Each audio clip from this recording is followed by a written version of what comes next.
All right. Hey, Twisters. Happy Friday to you. Tonight, we've got ourselves a possible series clinching game, game 5, between the Montreal Canadiens and the Carolina Hurricanes, who are looking to advance to their first Stanley Cup final since the championship year, all the way back in 2006. So, tonight, can the Hurricanes get it done at home, or will the Montreal Canadiens, who are 2-0 in elimination games so far, both of those game sevens, can they force game 6? And that would, of course, bring the series back to Montreal. Great to have you guys here. Of course, I'm joined by Cortana. She'll be hanging out with us this evening and getting treats for every goal. Say hello, Cortana. Everybody smash the like for Cortana, of course. And I do want to start out, though. Rest in peace to Claude Lemieux. Just devastating news, especially with how unfortunately he passed away by taking his life. So, yeah. Just passing the word on. Make sure you always are in communication with those that you care about, because I mean, life is just weird, man. Anyway, good evening to everybody here. Dean, excuse me. Hockey from home. We got Dan jumping in here to say hello. And well, guys, we just might be witnessing the final game before the Stanley Cup Final. And of course, the winner will be taking on the Vegas Golden Knights, who are coming off a sweep of the President's Trophy winning Colorado Avalanche, and the President's Trophy curse continues. Jake, what's up, man? Good evening to you. And in terms of lineups, I haven't heard of any changes so far. I checked Puckpedia kind of close to the game. Nothing had updated at that point, but typically they'll do a really good job of just following what's happening on social media, from the reporters out there, and then, determining what the lineups could possibly be. I wouldn't change anything if I'm the Hurricanes, though, as they did shut out the Canadiens 4-0, really 3-0 with an empty netter. And let's, without further ado, not shut myself out of this beverage that I've made myself. It's kind of a funky concoction, but it's going to get the job done this evening. I'm pretty confident about that. I heard that. Anyway. What's going on, everybody? We ready for some Game 5 here from Lenovo Center, home of the Caniacs? Of course, puck drop won't probably be for another 10 minutes.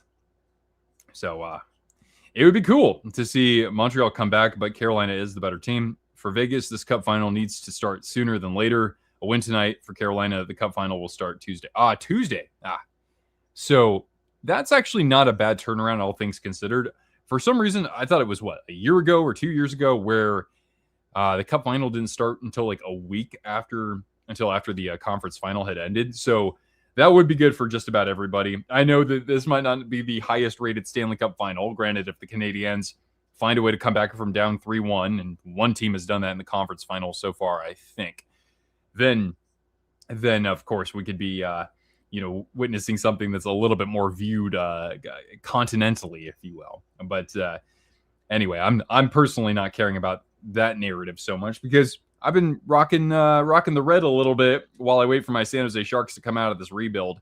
And Carolina has been a great team to follow, with the culture that Rod the Bod Brindamore has built in Raleigh. And stylistically, it would be, I think, kind of a different matchup for both teams. Really, when I look at the Golden Knights, I think of a team that's certainly more size, whereas the Hurricanes haven't played that big, experienced team just yet, which has been a bit of a thorn in their side in playoffs past, especially at the mercy of the Florida Panthers. I'm surprised on how good the Canes have been this series. I mean, it just took that one game where they laid an absolute stinker, and they've just found their identity pretty quickly after that. I still have some concerns that, even though Game 4 kind of alleviated that a little bit, this is a team that can control the game for 80% of the time, and yet they'll still only have 2 goals in the back of the net when all is said and done.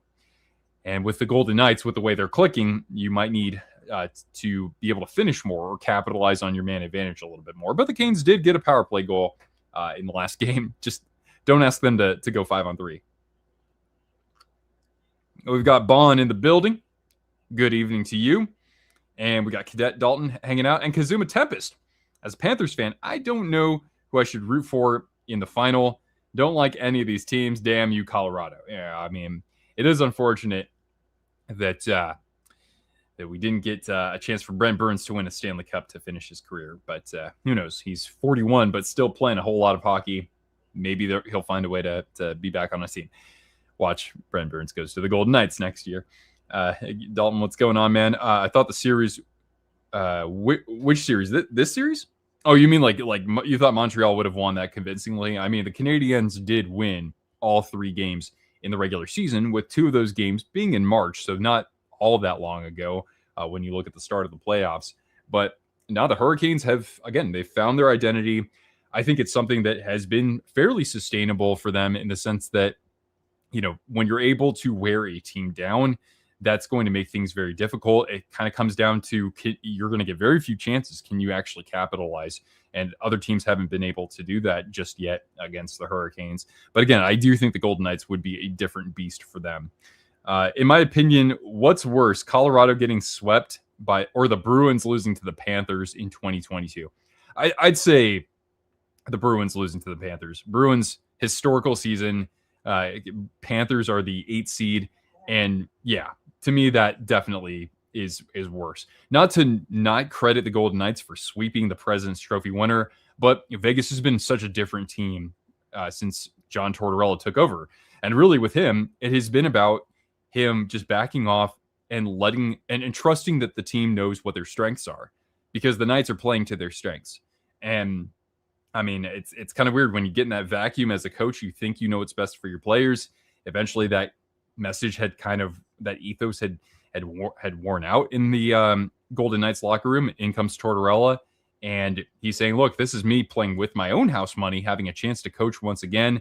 I'm going to let these guys kind of do their thing, and I'll just enjoy whatever success they have." So there you go. We got, of course, we got our guy. Sorry, there, Russell in the building. Good evening to you, good sir. I heard on a podcast that Carolina hasn't played a team like Florida yet. Yeah. And that team is waiting for them on the other side. Yeah. That very similar to what I was thinking as well. Who do I think is a worse matchup for Vegas out of these two? It's funny because I just don't see anybody getting past the Golden Knights right now. I would say Carolina in the sense that they're sticking it to the Canadiens right now. I know that Montreal is a little bit fatigued from already playing. What is it? This is their 19th game.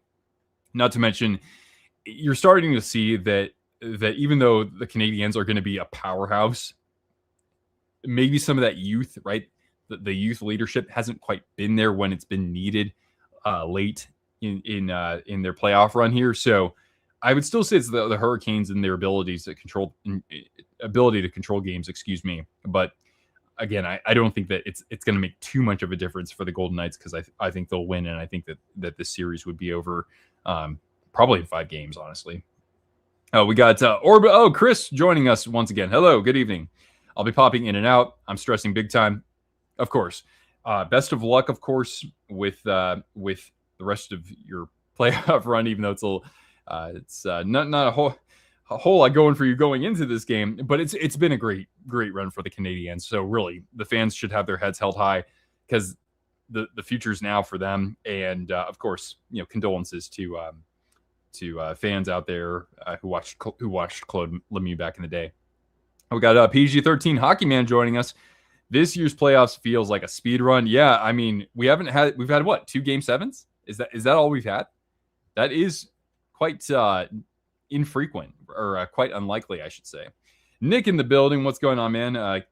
Congratulations on your Stadium Series jersey refinements there. I don't know. I just saw a tweet that you had there. I would have loved a Panthers Knights rematch. I'm sure a lot of Cats fans would want the same as well. We still haven't done the anthem just yet. They're just showing the crowd right now. We're waving their rally towels, and I'll wave a treat in front of Cortana and Skadoosh. Good catch, girl. It doesn't have anything to do with this game, but why do you think Colorado went out so pathetically in the final? While I don't think this is an excuse, this team without healthy Cale Makar just really looked like butt. We'll have to see what other injuries they were playing through. I don't know if those have been revealed yet, but yeah, that I can only tell you just a small piece of that puzzle there.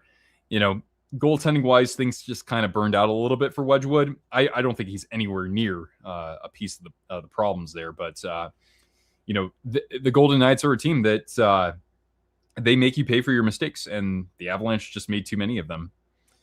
2 Game 7s, 2 Game 6s. We've only had 2 Game 6s. I find that unbelievable. Wow. And Burakovsky in 2nd overall for 4th overall. Yeah, I am definitely curious about what rumors we have for the offers being dangled in front of the Sharks for 2nd overall. I mean, if we want Vancouver to get 2nd overall, that's fine with us too. We'll just use 3rd overall to draft Chase Reed. We're a better team on the road. That's true. The Habs have only won 2 games at home, and here they are in the conference final. That's something you really don't see every day. I'd be happy to see the Hurricanes get a cup against the Golden Knights. Yeah, with the Hurricanes, they've been knocking on the door.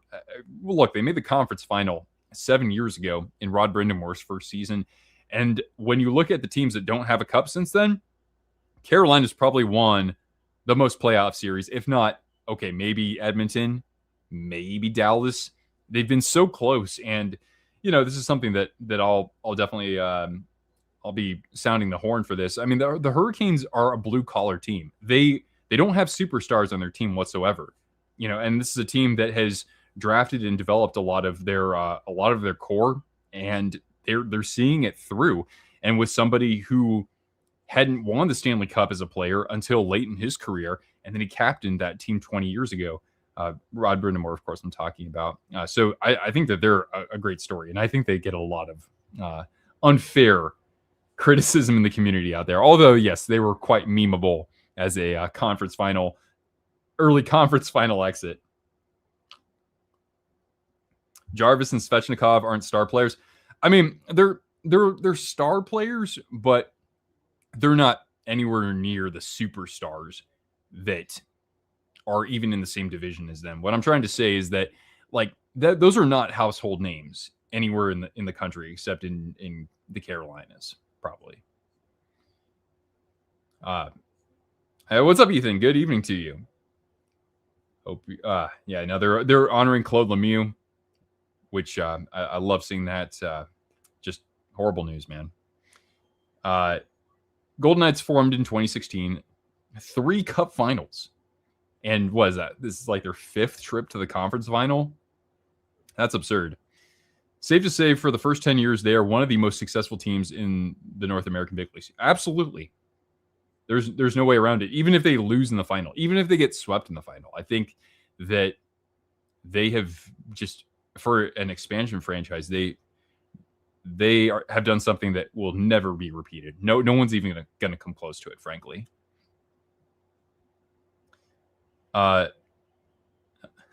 Probably right, Kazuma Tempest.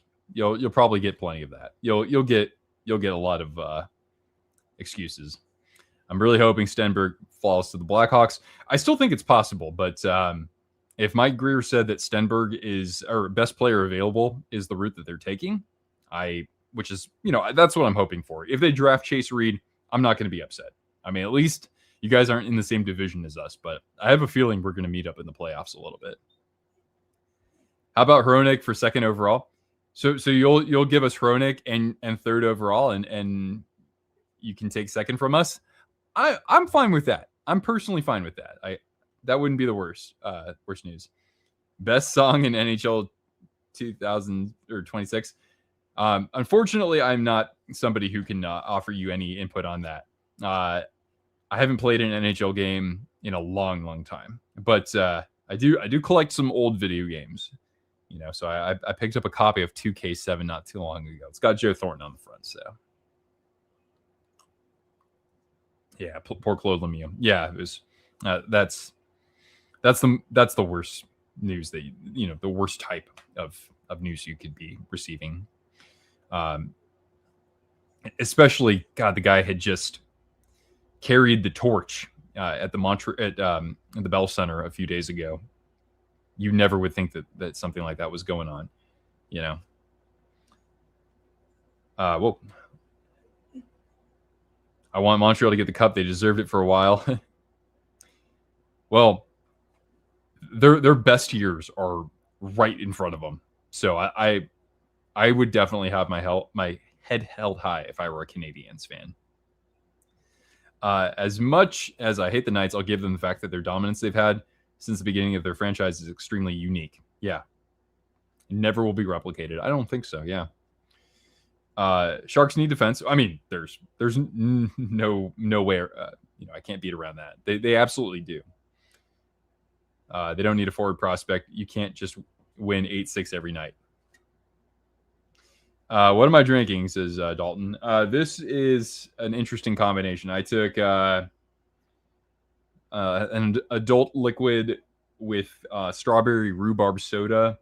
I actually have some strawberries in there and some guava jam. I don't know, just something I'm experimenting with. Cortana, you're fine, boo-boo. Wait, don't you have your bone? Okay, well, you got to wait until there's a goal. Or you can wait until there's a super chat. Whatever happens first, then you'll get rewarded, okay? Here, have some apple. Have some apple. Whoop. There you go. Got to take Dobby out for a walk. Okay, we'll give him a little head pat for me, okay? And we'll see you in a bit. Carolina's right. The brand crisis needs to be studied. It's not going to be much of a crisis if they find a way to win the Stanley Cup. But I hear you. I just hope the Cats are able to compete again. Afraid all these contracts might bite us in the butt. I think that's completely fair. They still have players who are in the primes of their career. Now it just comes down to staying healthy and enjoying a full offseason, I guess. But yeah, it seems like Barkov has come out of his injury pretty good so far, huh?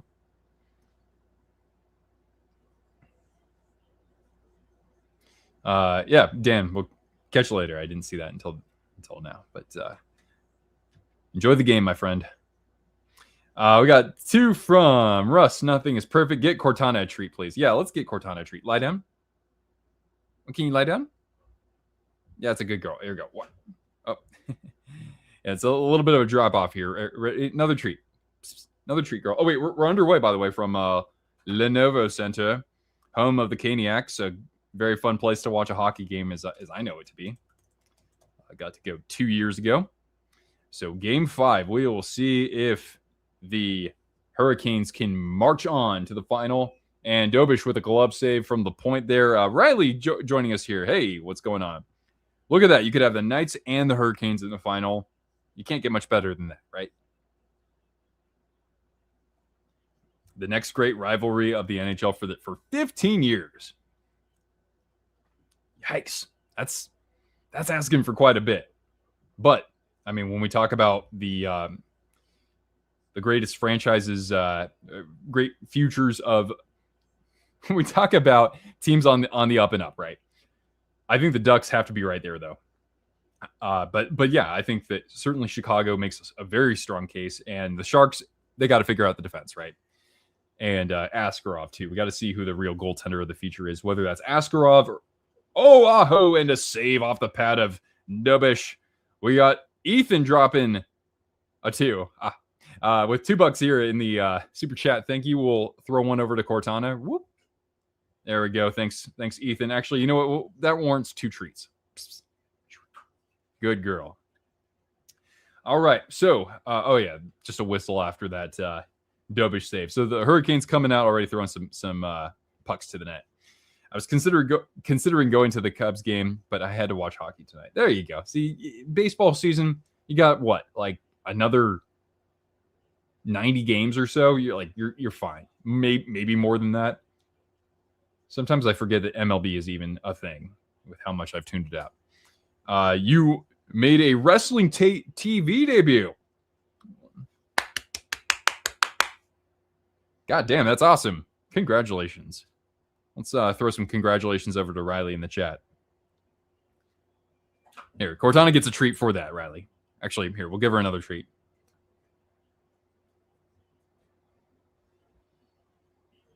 Oh, boy. Yeah, Dobish is going to be a little busy. Here, go lie down.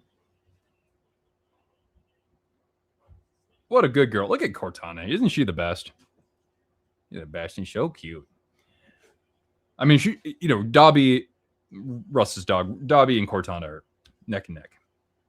All right. Here are the Canadiens into the Hurricanes corner. And a chance for Anderson, who's got a couple goals in this, but a nice back check there from Andrei Svechnikov. A puck behind the net for Keandre Miller, who was... nice stick lift there. Who was that?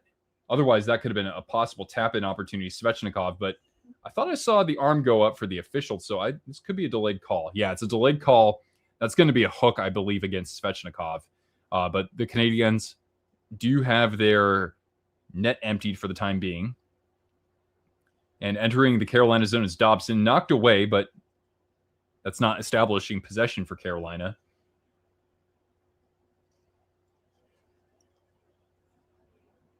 Dobson once again to his D partner. And the Habs don't even have the zone right now. They're just waiting until they can regroup. So this is all on a delayed penalty. By the way, it's not the pregame anymore, is it now? Okay. So yeah, the Canadiens will get a power play. I believe Svechnikov, yep, the camera is focused on him. And Rod just shaking his head, doing, typical Rod Brindamore fashion. But let's take a look. Actually, this is going to be a tripping. I thought it was a hook, but yeah, you got to call that. He stuck his leg out and Hudson tripped. So power play Montreal.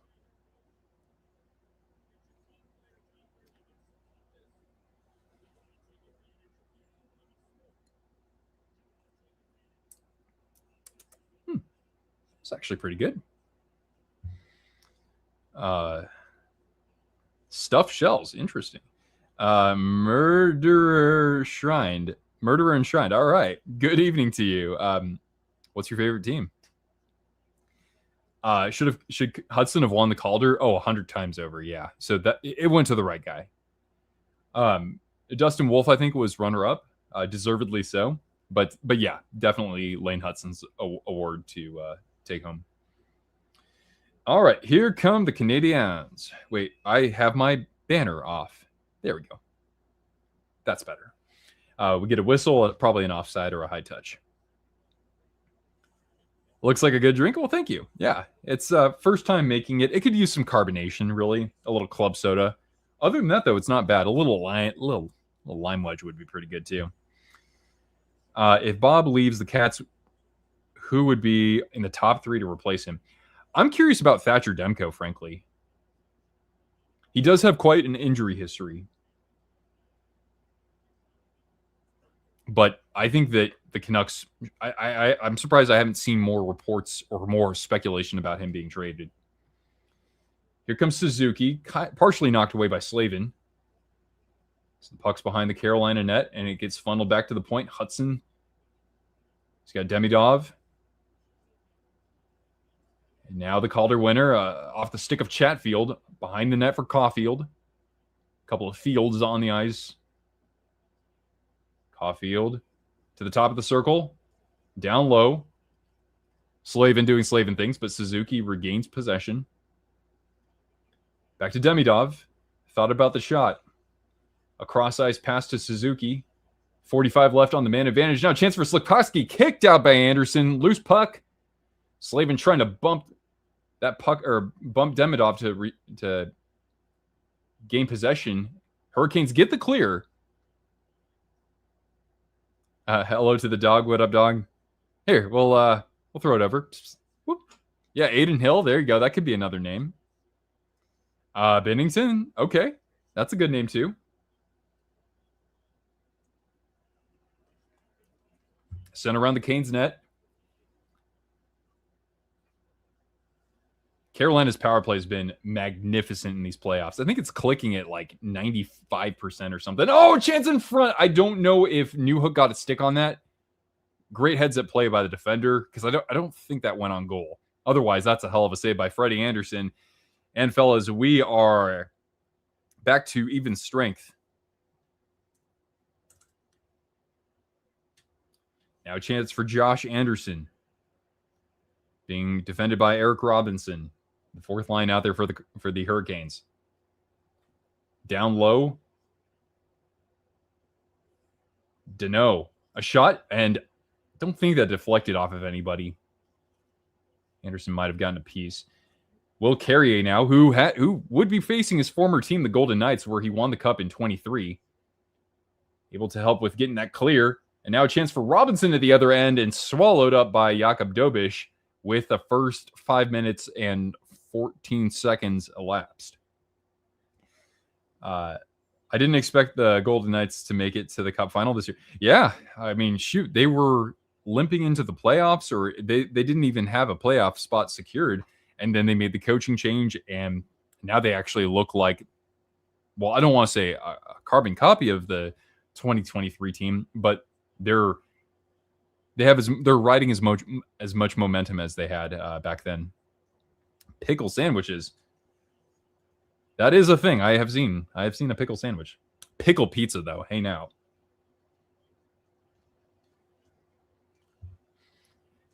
Dobiš from behind his net. Just going to hand it to his defenseman.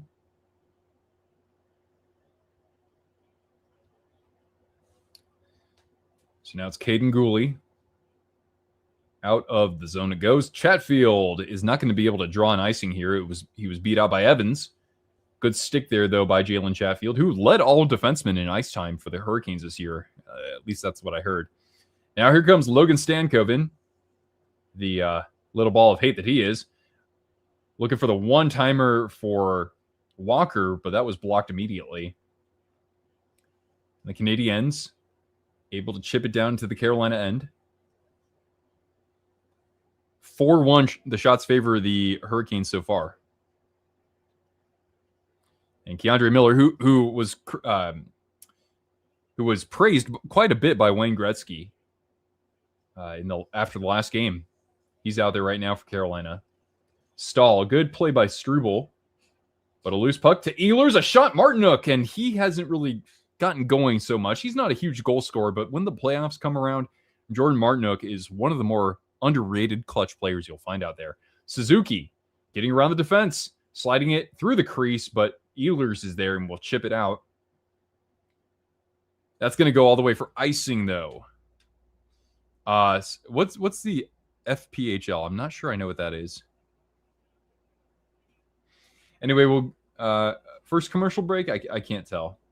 Rod Brindamore, when he has a chance to close the series, he is 12-5. That's very good.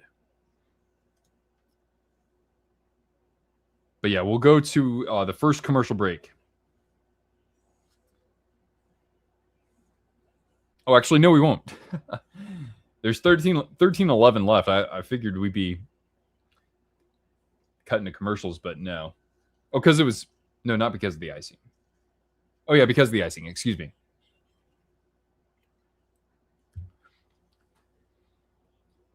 So the Canadiens have control of this. Here's Newhook. He takes a check into the boards. Kane's trying to get it clear. Montreal, a little pep in their step, but they're going to be offside here. Below the ECHL, I didn't know about that. The Federal Prospects Hockey League. Habs will get Kane tonight. I mean, I was expecting the Hurricanes to win this game. Right now, what's the poll looking like? Nice. 69% have Carolina winning this. FPHL hockey. Yeah, I can't say I've ever heard of that. Federal Prospects Hockey League. Oh, it's been around for a while. Is that? But that's not actually affiliated with the ECHL, is it? But yeah, we got a team in Stockton. We've got a team in. Did they bring back the Fresno Falcons? Oh my gosh, they did. Okay, cool. Well, then I guess go Stockton. I mean, that's technically the closest team to where I live. So the Stockton, what's their mascot? They don't have a mascot just yet. Okay. Never forget the Stockton Thunder. I know. I used to have that jersey. I don't. Wait, do I still have it? Actually, I think I still do have a Stockton Thunder jersey. All right. So, yeah, commercial break.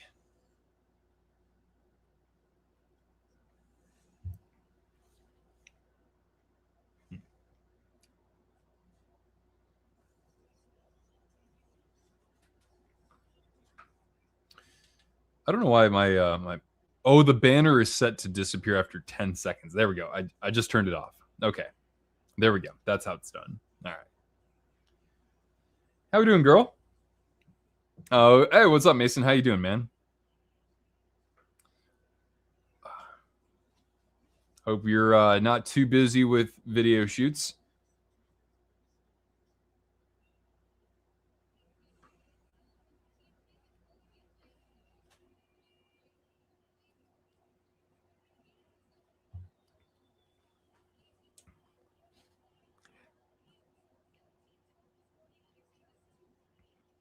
Cortana is a beauty. Oh, thanks so much. You're a beauty for saying that. What's that Cup Final patch from? Is that 2011? I can't quite tell. But yes, Cortana she's a pretty little princess. All right. Canadiens in the neutral zone, bumped by Slavkovsky over to Dobson. He shoots. Immediately blocked by Chatfield. And now Martinook able to get it clear. Pursuing his Stahl. My NHL doppelganger, apparently. But turned over to Jarvis, who, again, I'm used to seeing a little more from Seth Jarvis in the playoffs. He's been kind of quiet. Not that he's making bad plays. It's just I'm not seeing quite that clutch factor just yet. But I have some faith in Jarvie, I do.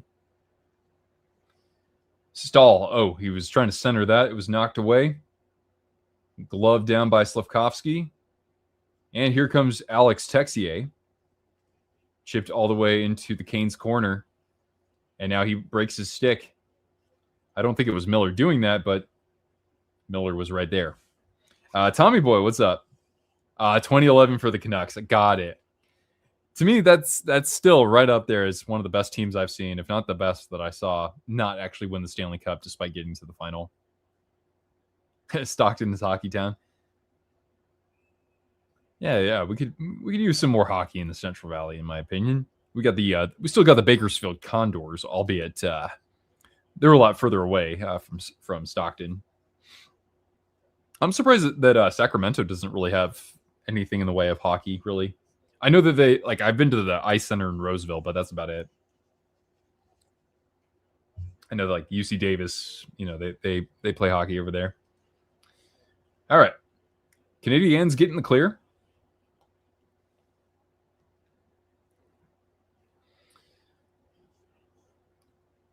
Montreal, just 2 shots so far. Dumped in, shut off of the side of the net or off of Anderson there. And coming ahead is Taylor Hall.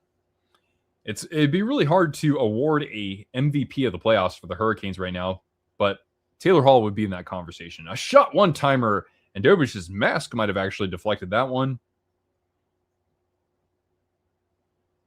Now here's Jackson Blake off the turnover. Stankoven trying to wrap it around Dobish. They score!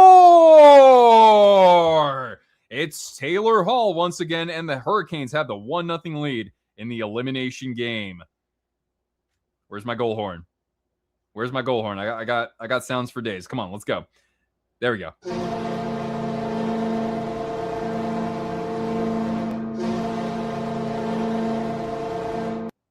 So that's a Hurricanes goal and a treat for Cortana. Lie down, sweetie. Somebody got injured on the play, too, for Carolina. I didn't, or at least they were down on the ice. Here we go, girl. Another treat. Woo. Good job, girl. Smash that like for Cortana, if you could, please. Yeah, speak of the devil, exactly. But yeah, Hall was just driving the net, got inside positioning on Deneau, and Stankoven gets the primary helper on that. Taylor Hall should be in the Conn Smythe conversation. Are they? But they're going to review it, I think. Yeah, this play is being reviewed, so no telling what's going to happen there. Poor Dobish, he's trying his best. Yeah, he's been awesome. Again, like even if the Habs lose this is a big step forward for them. Sacramento had the River Rats of RHI. That's right. Yeah, that's a pretty good looking logo, pretty good looking jersey for that league. But yeah, we'll have to see if this gets called back for goaltender interference.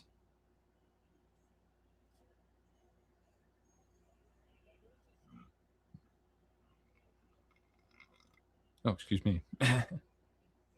Stankoven could be in the Conn Smythe as well. I mean, I think he'll need to kind of get in on more plays, even if he's not scoring the goals. But I mean, you can't ask for anything more from him. He's a great playoff performer. I would say Hall. I mean, it's a good goal. It is a good goal for the Hurricanes. So I believe they'll be going back on the power play if that was Montreal's challenge. And Martin St. Louis is a little beside himself right now. But his coaching career is off to a really good start. So, and I wish nothing but the best for Marty. He's a legend. But yeah, Canes will get a power play. Of course, Carolina not the best team on the power play. They did cash in for a goal in the last game.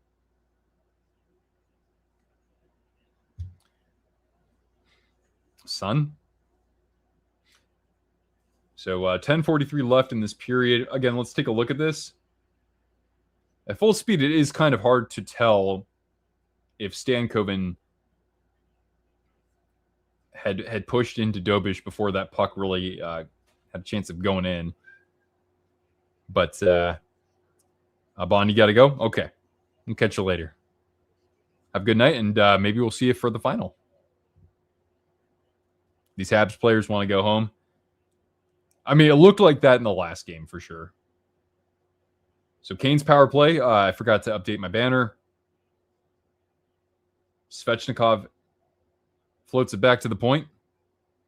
For Shane Goss to spare. Now Ehlers, he'll shoot. And lots of traffic in front. Good save by Dobish, though. Play goes on. Ehlers, again, thought about the shot. Back to Jarvis. I don't think he needed to pass that. He's got it again. He'll funnel it around the net. 27 and 37.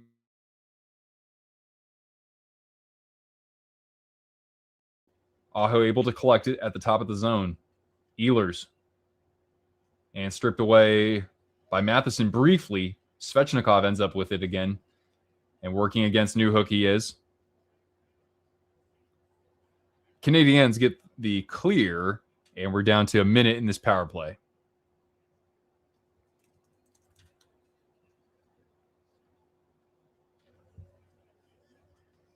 Now Hall. To the point. Slot pass for Stankoven. Shot. And Dobish able to see around absolutely nobody because nobody was creating traffic in front of him. And that is a save and a whistle. This doesn't look good for the Canadiens. Not particularly. But don't forget, they had 9 shots on goal against the Tampa Bay Lightning in Game 7, and they won, right? Or was that against the Sabres? Well, they won 2 Game 7s against the top teams in their division. Okay, Miller in the slot. Stankoven. And now work back to the point. Here's Keandre Miller. Like, have a little sense of urgency, bro. 30 seconds left, and a shot that doesn't quite reach the net. Canadiens get the clear. Anderson will hand it over to Miller. Is Russ here? He was here just for a moment. He took his dog for a walk, so he'll come back, or at least let's hope he comes back. Canadiens getting a good job from their second penalty kill unit. Now Newhook able to get it deep, and we're back to 5-on-5. Blake to the wing. Hall. Oh, good look in the slot there for Stankoven. Couldn't quite connect. Take a drink every time I say couldn't quite. I do that quite a lot. And a bad back pass there. Turnover from the Hurricanes. A backhander that goes wide of Anderson and out of play off the stick of Bolduc. Who the Canes gave to the Abs for Rantanen? Yeah, that was Jack Drury and Martin Necas. Among others. We'll hit a commercial break, by the way. 1-0 on the goal from Taylor Hall as the Canes jump out in front of the Habs. But yeah, so the Hurricanes did that. Rantanen didn't want to be there. I mean, he just didn't look himself. I mean, not everybody who gets traded is going to pop off immediately. And then they traded him to Dallas, and they got themselves Logan Stankoven. and other assets. Nature's Drury's and 2 first-rounders. Wow. I didn't think it was that bad. I mean, Carolina usually does a good job of holding onto their draft picks. I could be wrong, though.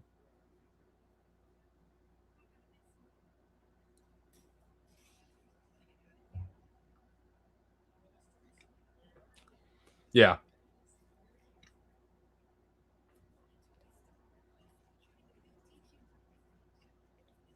Not enough Finns in Carolina for Mikko.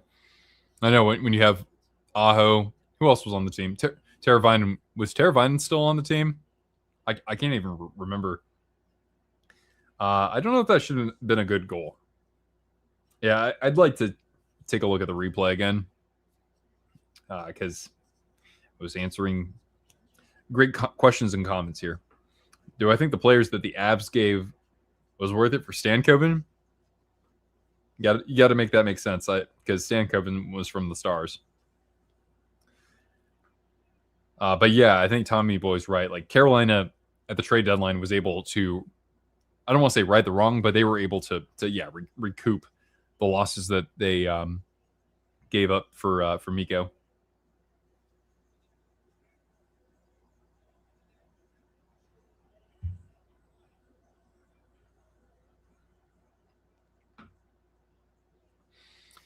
I mean, when I look at that play for Dobish, he wasn't like protesting. He wasn't saying that's BS. That was interference. You love the Hurricanes, but you also love the Golden Knights. Well, just accept the fact that a team that you really like is going to lose. But at the end of the day, they don't have a loser's parade. They have a winner's parade. So that's what you get to enjoy at the end of it. But I hear you, man. I mean, I thought it was going to be Colorado and possibly Carolina, and I was rooting for Brent Burns for the Avalanche all season long. Big save by Dobish, pig pad save. Oh my goodness. Who did he just deny there on the doorstep? That was Martinook. Couple of huge saves from Jakub Dobish. Only reason that wasn't goalie interference is because Dobish didn't seem to be affected by the contact. Okay. Good question, Jake. Well, right now it certainly looks like it was a great trade for the Hurricanes, or at least a good trade. So right now, it doesn't seem like they had given up all that much. I mean, a lot of people will say, hey, Natchez was kind of invisible in that conference final. So there you go. Natchez Drury in a second. Okay. Because, yeah, I didn't think they had given up a first. But they got 2 firsts and Stankoven. That's pretty amazing by Tulsky. Here's a chance. In front, Dobish pad save. That second line out there for the Hurricanes just buzzing all period long so far.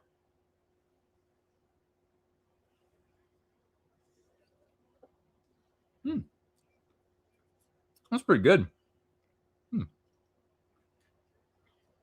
Off the turnover in the neutral zone, Svechnikov shot gloved by Dobish with 7:12 left in the period.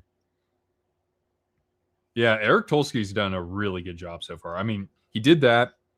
He signed Keandre Miller, sign and trade, and then he actually won the Nikolai Ehlers sweepstakes, and for a very reasonable deal as well, especially with how the salary cap's going up so much. So yeah, he's looking great right now as the young general manager for that team. Yeah. I still have some fruit here, so that's why you'll see me enjoying that. Looking for the tip pit play in front with Sebastian Aho, but we're going to get a penalty, I believe, an interference call, and it looks like Svechnikov is actually going to the box for Carolina.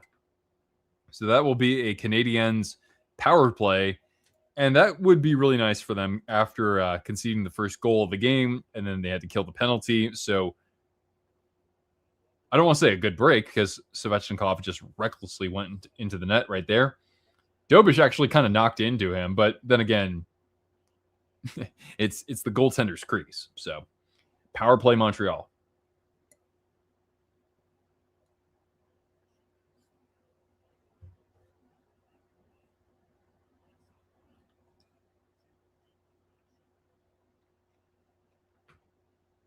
Ironically enough, goaltender interference. So the Canadiens power play, not a whole lot of luck after the first game against Carolina. Chatfield able to clear, but just to center ice.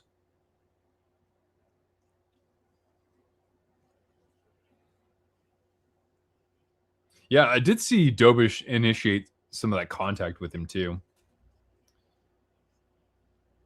All right, here comes Jordan Martinook. He's just going to chip it down. The Hurricanes, I do believe, led the NHL in shorthanded goals in the regular season. I think the Golden Knights have scored the most shorties so far in the playoffs. Sean Walker rims it all the way around his net. And the first 45 seconds of this power play have been killed off, or penalty have been killed off. If you're not cheating, you're not trying. Yeah, I mean, there is a decent amount of truth to that, isn't there? Habs dump it in. Kirby Dach out there. Miller able to bump that away from him. Now around the Carolina net for Texier. Here comes Alex Newhook.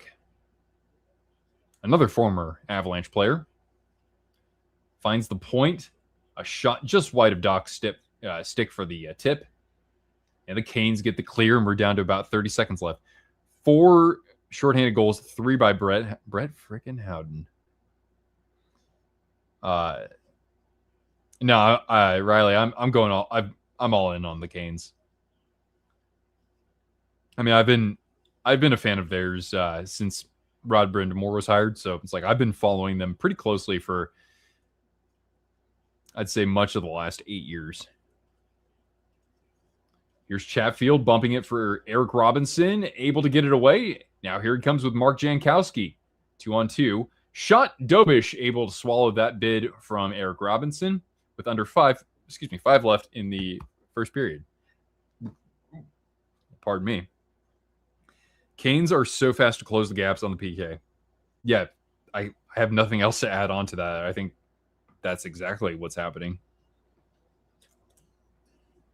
But yeah, that PK has been like 94 or 95%.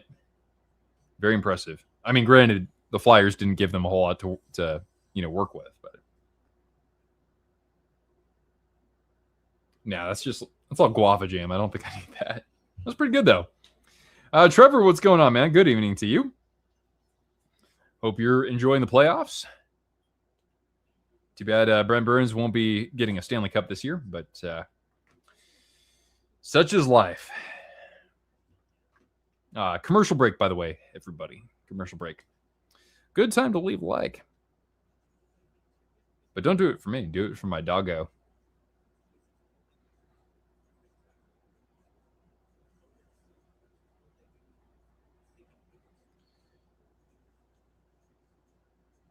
We'll have to see how things go, but right now it's actually looking pretty decent for possibly streaming, 1 or 2 Stanley Cup Final games. You're not going to need surgery. Awesome. It's healed very well according to the recent X-rays. That's fantastic. I mean, I've had a couple surgeries, but fortunately, I've never had anything happen on my lower body. So, anytime you can avoid surgery, that's awesome. Especially if it's going to be lower body. I, too, will not win the Stanley Cup this year. I am devastated by that news. It is news. I am just finding that out.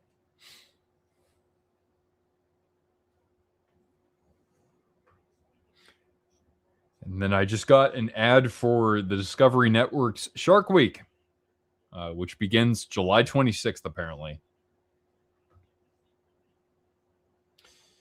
I'm going to end the poll, by the way. 62% had Carolina.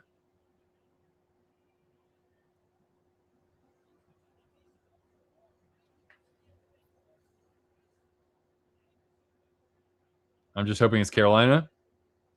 Yeah, same here. How about that? 13-3. I didn't know the Hurricanes already had 13 shots. A lot of those have been routine stops for Dobish. He's made a couple of very impressive saves. That being said, we are at 4:57 left here in the first period. Hall behind the Montreal net, working against Matheson. Out to Stankoven. Shot. Score! Logan Stankoven. It is now 2-0 Carolina.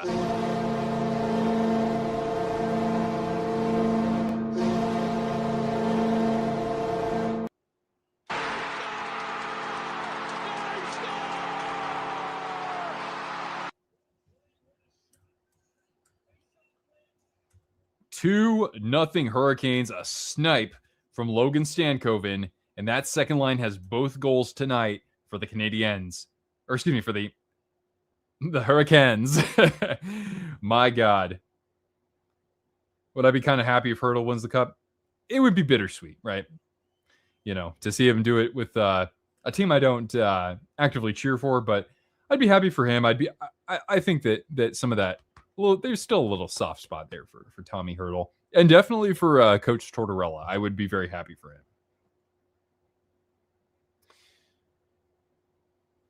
But yeah, we got ourselves a 2-goal lead for the home team here. Jake Evans at center ice, trying to find Hudson, but it was turned over. Top line out there for the Hurricanes. And here come the Canadiens with their second line. A shot there from Demidov, blocked by Miller. He gets shoved into the boards. And now tripping is Jarvis. And he'll go off for a change as we're now under 4 minutes left. We got Christian. Hey, what's going on? How's my day going? I mean, hey, it gets better and better, right? It's Friday, and now we got this. Go Canes. So I'm right there with you.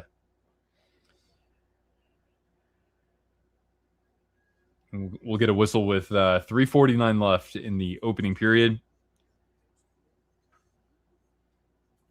Yeah, you know, I still got my Tomas Hertl. Actually, I have 2 Tomas Hertl jerseys. I've got a Sharks one, and I've got a... No, I'm just joking. I've got a Czech national jersey of his, actually. 2-goal deficit. This already feels like the game is over. I mean, never say never. How Slavkovsky, I thought that he committed a penalty there. I thought that was maybe a cross-check or something. But play goes on. No bitching and moaning. And now skating it out of the zone is Chatfield. He'll calmly sweep this down the ice for Dobish. And the Canes can get a change. The Canadiens did battle back. I think they were down 2-0 in game 2, which was also in Raleigh. But the circumstances are a bit different here. Lots of hockey, though. Lots of hockey. Oh, but this could be a break. Robinson skates in. He scores!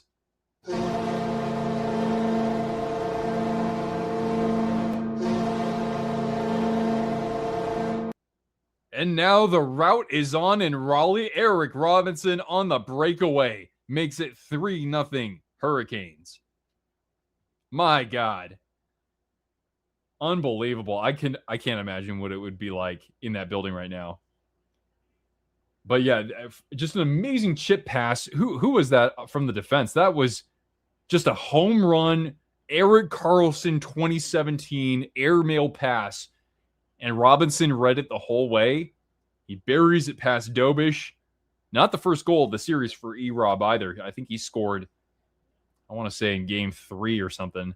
But yeah, William Carrier was the guy who set him up. Will Carrier has had an awesome conference final.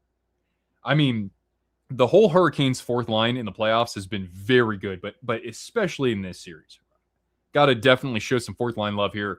Carrier's been great, and Robinson finishes that play there.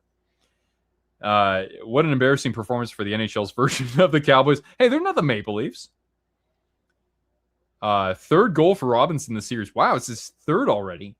And again, Carrier's been very noticeable this whole series too. He wants to play his former team in the final. Canes have 3 goals. Habs have 4 shots. Yep. That's when things are going right for the Canes, when they actually aren't just, putting up 14 shots, 16 shots in a period with nothing to show for it. 16-4 the shots favor Carolina. Cleared out by the Canes, down to 2:20 in the first period. They're not the Maple Leafs. Yeah. The Habs aren't the Cowboys. equivalent. I mean, then again, the Cowboys have a Super Bowl more recently than the Canadiens have a Stanley Cup. So maybe that you're making a good point there, Jake. If so, who the hell are the Maple Leafs? Are they I don't know, they're the Cleveland Browns. I know they are. If anybody gets that. If Carolina turns into the Cavaliers, oh geez. That's never a team you want to be. Nikishin around the Montreal net.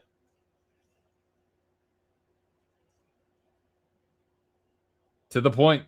Goss Despair looking for Jarvie. And intercepted by Bolduc, chipped and cleared by the glove of Slavkovsky. Yeah, Tommy Boy knows what's up. And we're the Cleveland Browns. I've totally just like binged all of what's his name, Drew Allen. I've binged all of his Browns videos. I mean, it's just too fun. Top tier references. Thank you. Well, I mean, my channel wouldn't even exist if it weren't for like urinating tree and 5 points videos. So I gotta give love where it's due. You know what I mean? But yeah, here Cortana, I never gave you a treat. Here, get a treat for that goal. Here, third goal. We got to give her 3 treats. Whoop. There we go. Little organic apple, and once more with feeling. Whoop. There you go. At least we're not the Browns. The Lightning, no, far from it.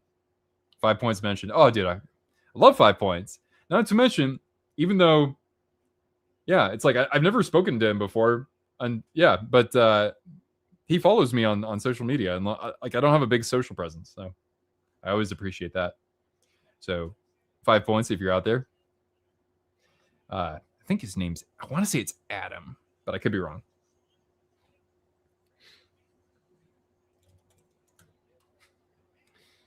Let's see here. 26.1 seconds to go.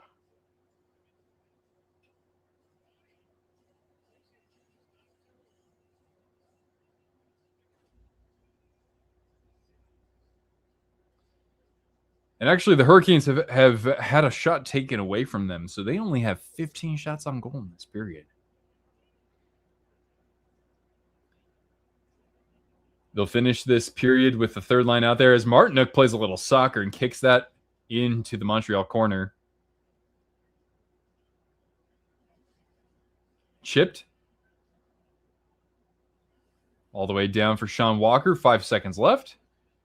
A turnover, a shot, and a big diving block by Keandre Miller after an egregious turnover. Otherwise, it could be 3-1. I mean, like, seriously, that could have given the Habs some momentum there. Lightning are the Braves. Really good in the regular season, but choke in the playoffs. Lightning have 3 cups. I mean, the Braves have what? Actually, no, the Braves have 2 World Series in my lifetime, so maybe. Take a shot every time the Habs shoot. You won't be drunk, but at least you'll make the game better. Yeah, if it was my 20-year-old self, I wouldn't be drunk. Anyway, we've reached first intermission. I'll probably get a refill on my drink. I mean, shoot, it's 3-0. I've got a little optimism here. But hey, don't forget the Golden Knights. They erased a 3-0 deficit in the conference finals, so anything's possible. So I got to use the restroom or the washroom, depending on where you live. Montreal, thanks for coming out, but it's over just about. All right, BRB, watch Cortana for me. Okay, I'll be right back. Good time to leave a like. Whoop. And we'll go to Cortana.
Okay, and we're back. All right, so what are we doing here? Oh, then again, I do not know how this is going to taste with ginger beer because I never washed out this glass. I'm going to get a different glass. One sec, guys. Hold on.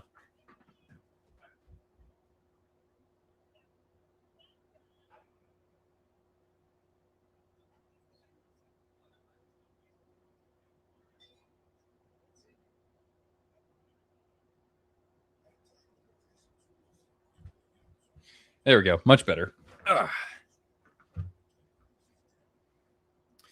Let's see here. So we've got this is a glass that my friend got me a long time ago. My friend Freddie. It's got TWH on it. He said actually, Twisted Wrister Hockey. So that's pretty cool. Is that a Winter Classic Penguins pennant in the background? It is. It most definitely is. It's pretty cool. I've always liked that quite a bit. All right, so now we're rocking some. Check it out. Some Icelandic vodka. Just give it a little pour. Let's be responsible. I'm not going anywhere tonight. There we go. All right. And a little taparoo. Little ASMR action right here. Got ourselves some ginger beer. Some lime juice would be preferred, but this will work. All right, Jake, let's pump the brakes on that, okay? I don't want to sway things, turn things in a topsy-turvy direction here. Anyway, cheers to you. Thank you for being here this evening.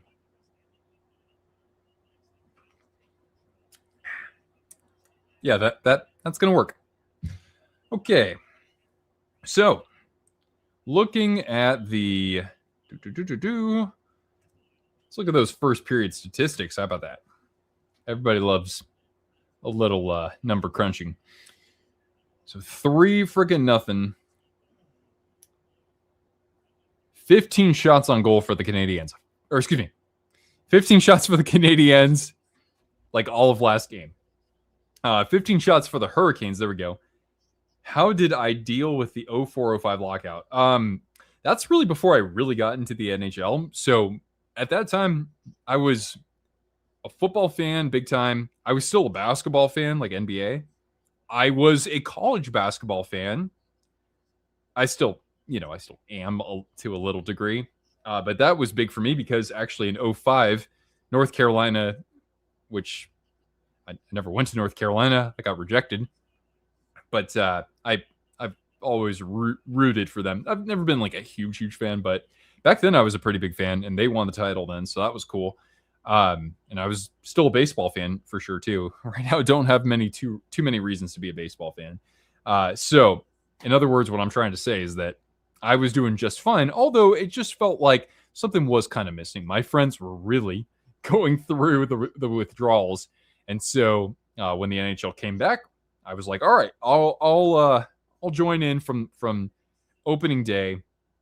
And to my fortune, the Sharks got Joe Thornton really shortly after that. So there you go.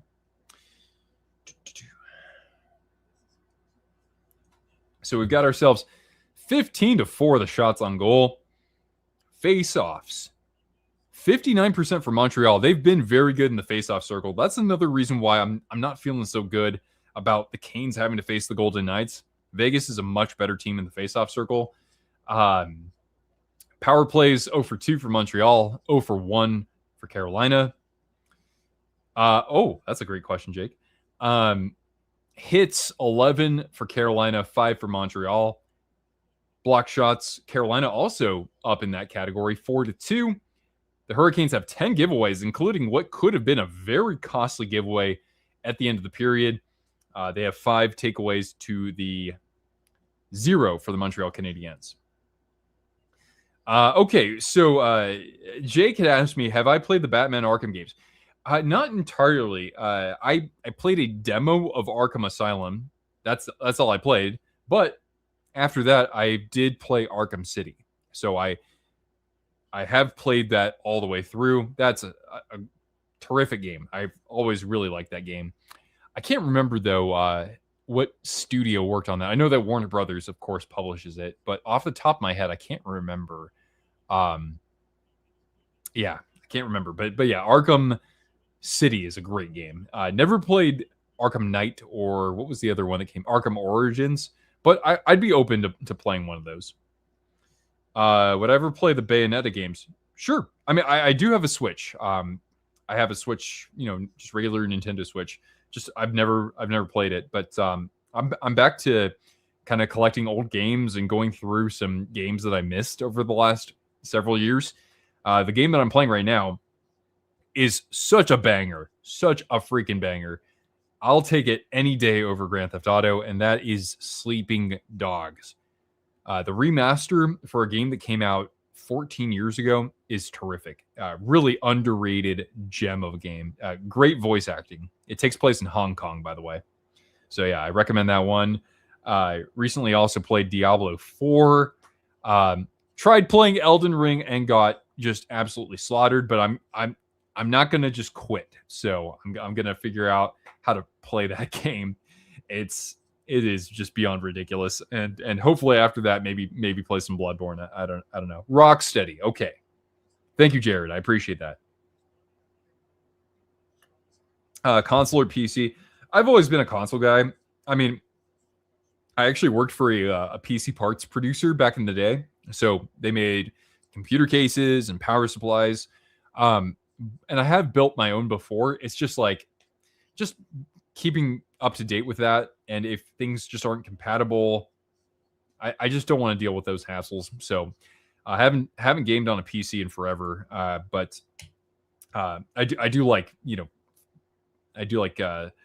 that side of things in terms of like building your own computer. That is pretty fun. It's just that it's kind of a time investment, and eventually that hardware becomes out of date. So, and I don't like to game here at my desk. I'd rather be in the living room. I mean, that's how I grew up playing.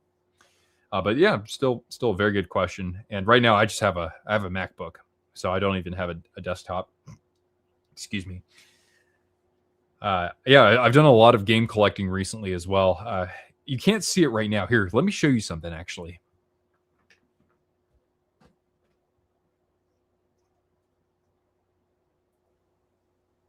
Okay, so I'm Cortana for just a moment here. So what I have is I got my collection of. There we go.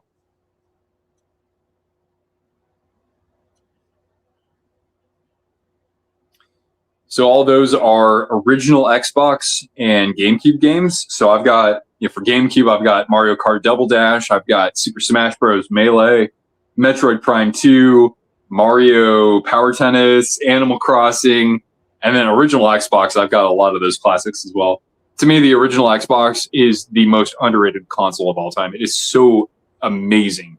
And just because it came out at the same time as PS2 and even GameCube, it doesn't get enough love.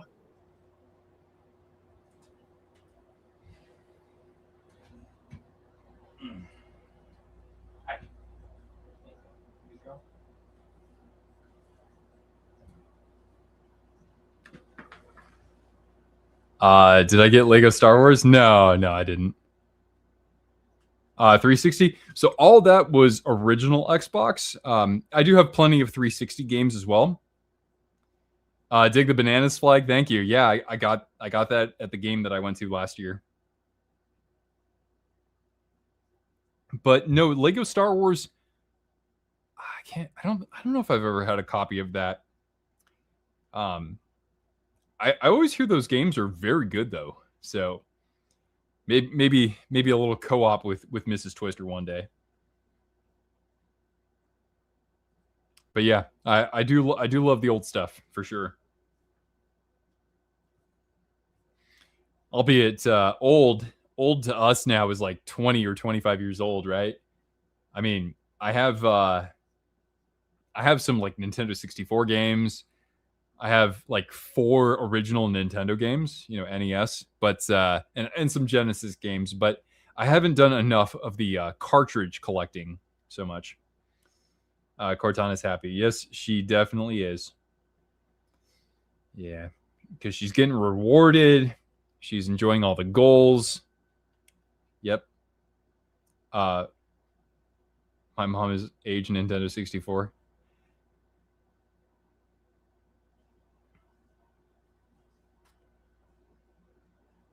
Yeah, Nintendo 64 was the first console I ever had.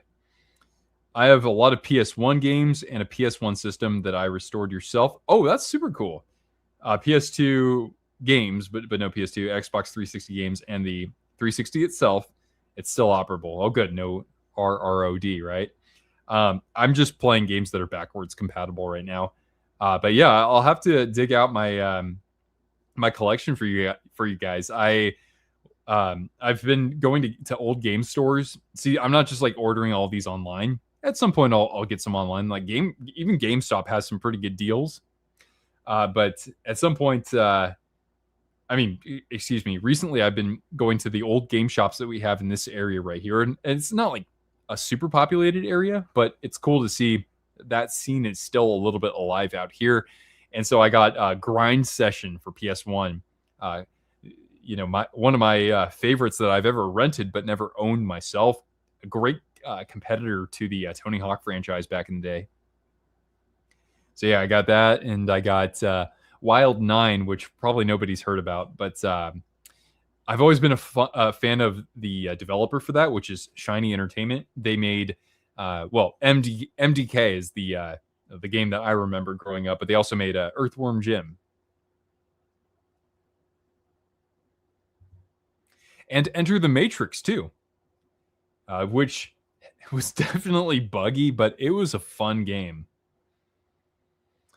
First console was PS2 with Lego Batman. Nice. First game I ever played on PS2 was Kingdom Hearts. Love Kingdom Hearts. I actually had a manager in a previous job, and she had 2 cats, and their names were Riku and Kairi. But yeah, if you've ever played that series. I think we're in our final commercial break until we get back to the action here. So hold tight, guys. By the way, I'm sure everybody here is already knowledgeable of this, but you are always welcome to join the Twisted Wrister Hockey Discord. First console was a PS1 with Crash Bandicoot. Nice. I've got a copy of Crash Bandicoot too.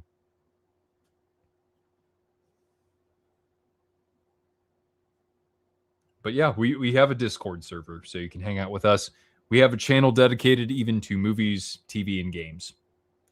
And a channel for every NHL franchise, even though they're not the most active, because we're not exactly a big community there. We're piccolo, where we got like 120 people or something. So it's a good way to still meet some good hockey fans out there, good individuals, and just have a nice relaxing time with us. We got Nick joining us here, Habs Absolutely Hockey. I'm sorry, from a distance, you looked like somebody else who is a regular member here. We're not coming back. I honestly think they're injured. I fully expect things to come out regarding injuries. I think that's fair, but even if you were healthy and lost the series, I hope that you feel proud of what this team has achieved this year. You know, you made the playoffs surprisingly a year ago, and of course didn't win a playoff series, but then here you are with one of the youngest rosters in the NHL, and you beat the Tampa Bay Lightning on the road in Game 7, and you beat a Buffalo Sabres team that was red hot for much of the second half, and here you are in a conference final. I mean, that's fantastic. Ivan Demidov is what, 2021 maybe? So you've got a lot of amazing years ahead with that core. So I mean, hats off to the Canadiens when all is said and done. So at least I hope that you can be optimistic for what the future holds. And there's going to be a lot of great years ahead for Montreal Canadiens hockey. First console was the GameCube with Rogue Squadron. I never really got into that series all that much. Not to say it's bad. It's just I never quite was all that interested in that. I do like Star Wars games. There are some great ones out there. Suzuki, 101 games plus the Olympics. He looks cooked. Yeah, he's been kind of a non-factor in this series, right? But yeah, Star Wars those games back then, you had Episode 1 Racer. Anybody remember that? You had Jedi Outcast and whatever that other one was, Jedi Knight or whatever. Really good series there. You had Republic Commando, which I actually never played, but maybe one day. And of course, you had one of the greatest Western RPGs of all time, Star Wars: Knights of the Old Republic. And I talked to somebody recently about that game. I actually did get a copy of the original Knights of the Old Republic, and I do have the second one as well. I never actually played the second one though. I've only played the first, and that's one of my absolute favorites. And it's a precursor to what became one of my, like, really right up there as my favorite video game series of all time. And that's the first, the original Mass Effect trilogy. Mass Effect, I'll say that's my favorite RPG of all time, and that's not even close. All right, here we go. Start of period number two, with the Canadiens trailing 3-0. So let's get going here. And all right, here we go. 15-4. The shots favor the Carolina Hurricanes. I regret selling your GameCube and Dreamcast. Yeah, really, with how rare those systems and games have become. Now a chance. And oh my goodness, Seth Jarvis had a yawning cage right there and he missed it. KOTOR was the Mass Effect before Mass Effect. Exactly. Yeah, incredible trilogy, except for that very last little bit. You're right. And then they patched it. So that's not the worst thing. But I hear you. Yeah. You're entirely correct. And then we don't talk about Andromeda. That game was just boring. Now the Canes are going to go on the power play there. That's going to be a holding call against Montreal.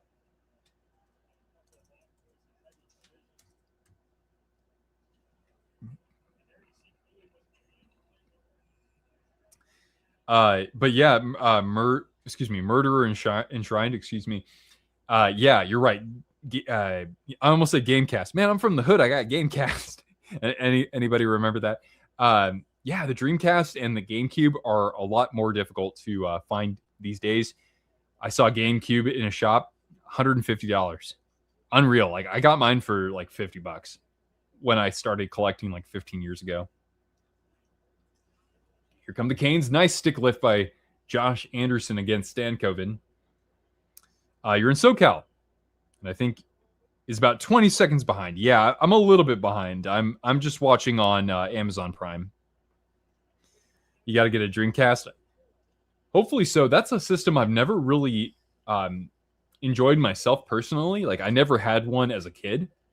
But, yeah, it gets a little bit lost in the shuffle there. But do I remember Devil May Cry? Yeah, I've played the first one. I never beat it. I have a copy of it still. I beat Devil May Cry 4. But yeah, that's a pretty solid series. I do like it. And nice job here by the Canadiens. Penalty kill. They'll get the clear with the first minute gone by in the Hurricanes power play. I've seen feeds as far behind as 45 seconds. Yeah. All good, though. Sometimes people, if they... Oh, okay, Svechnikov, I see you. Like, sometimes they'll actually just take their feed and just rewind it a little bit, and then they'll synchronize it with whatever I'm saying. But you do you. And I think everybody's doing a great job of not trying to spoil anything either. But then again, I'm trying to watch so that I can react without seeing any messages until they need to be seen. Anyway, this Montreal penalty kill looks pretty sharp here. The guy who helped create Devil May Cry created Bayonetta. Yeah, I thought I heard about that. I'm actually going to be at Penny Arcade Expo for a couple days in around Labor Day weekend. That's in Seattle, PAX West, as we call it. So looking forward to that. And the Canadiens have killed off this power play for Carolina. I got to credit the Canadiens for killing off that 5-on-3 in the previous game. It looked like they had a little bit of momentum from that, but they really weren't able to truly cash in. But here they are right now. Through the neutral zone, Caulfield onto the wing. dumped into the Canes corner. Slavkovsky, the back pass to the point, and he'll get it right back. Slavkovsky, in big games, he has produced. I mean, especially if you look at what he did in the Winter Olympics. We get a whistle here with the first 3:35 gone by. Is it safe to say that Anderson hasn't been truly tested in the playoffs?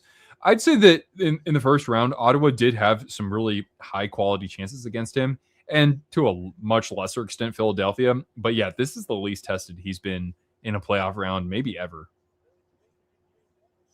The Habs being outshot by 11. I got 12 on my counter here.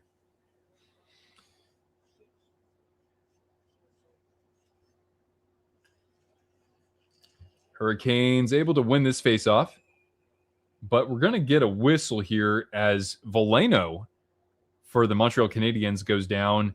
Must be a high stick to Nikishin. So I think we're going to get a Carolina penalty here.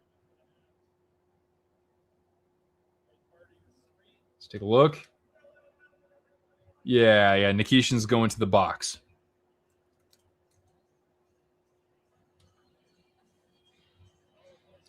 So an opportunity for the Canadiens to possibly get back into this game.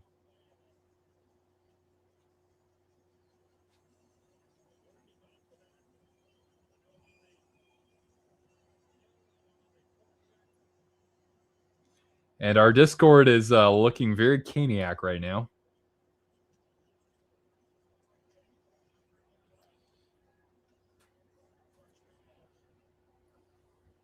So the Canadiens controlling this in the Kane zone. A tip play in front. Nice read by Freddie Anderson. The traffic wasn't bearing down on him too much. And Carolina getting the clear there. So this is the third power play of the game for Montreal.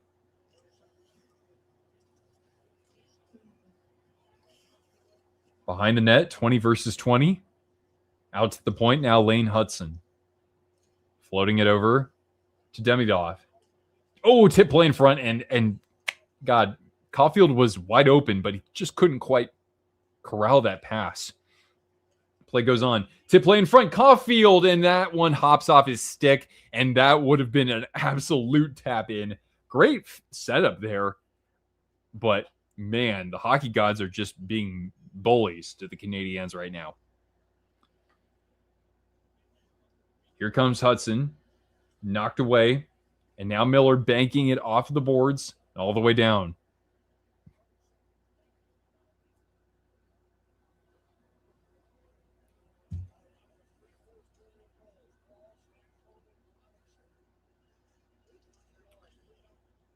Shipped into the Carolina zone. And now moved out with 20 seconds left on the kill for Carolina. Man, I can't believe like Montreal had like one or two absolute tap-ins, and poor Cole Caulfield. Sent the length of the ice by the Hurricanes, and this power play has expired. We're back to 5-on-5.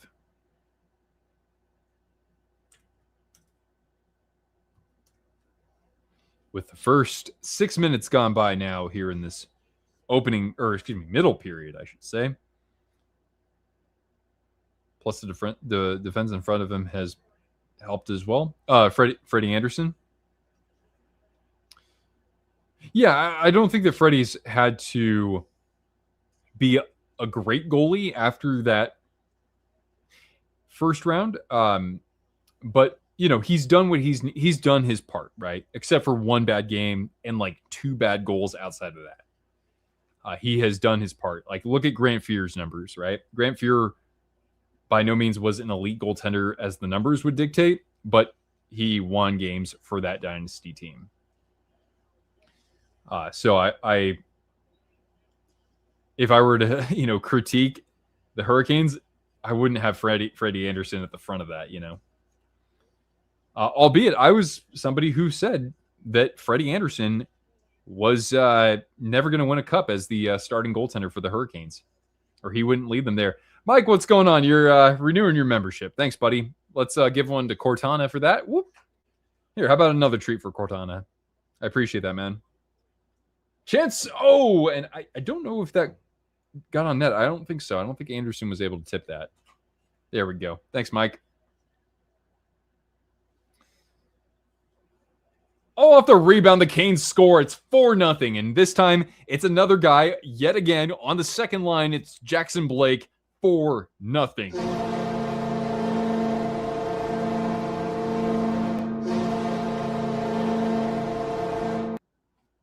The route is on in Raleigh as the Hurricanes.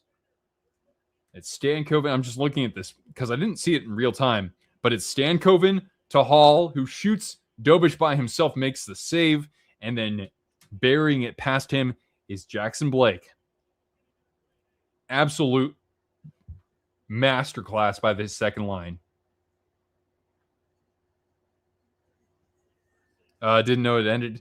Well, I mean, I've said before, if people cancel or just the membership expires for whatever reason, no hard feelings. I haven't been putting out nearly enough content. Definitely haven't been doing the live streams, so no hard feelings at all. But have I been enjoying the playoffs? Yeah, I was hoping that the Avalanche would get to the final for my guy Brent Burns, but I have of course been enjoying the Hurricanes. Kind of a weird playoffs for them. I mean, they're going to enter the final with a 12-1 record. That is like historically good. When was the last time somebody went into the final with a 12-1 record? Not even the 2012 Kings. The hill is slowly turning into a mountain for the Habs. Yeah. I wouldn't say slowly. I'd say that thing just went from here to like here. We'll see if the Canadiens have any fire in themselves right now, but not quite looking like it. But yeah, I mean, with the Hurricanes, people will say, well, they haven't played anybody. Montreal was tired, right?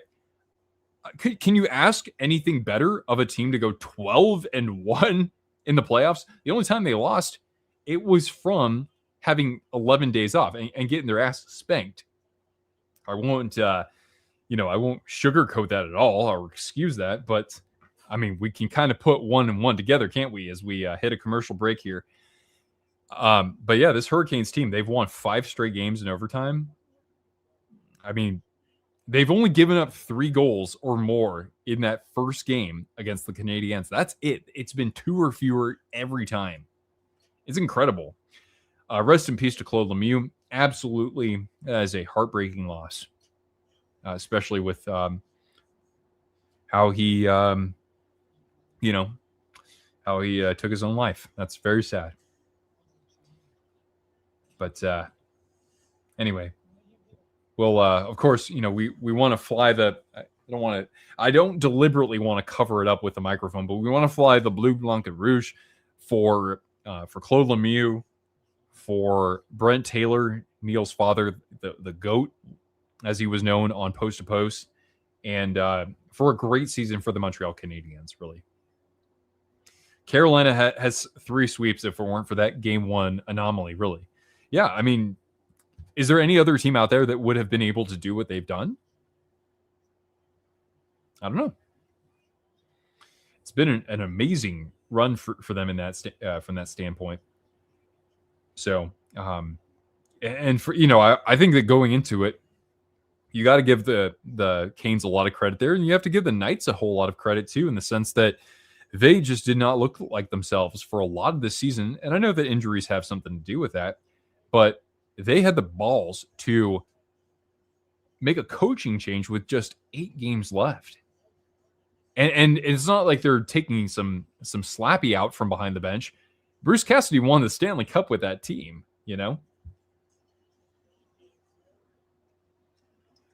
So the storylines are very different for both franchises, but they're still equally pretty interesting, I think. And not to mention the whole Mitch Marner narrative, right?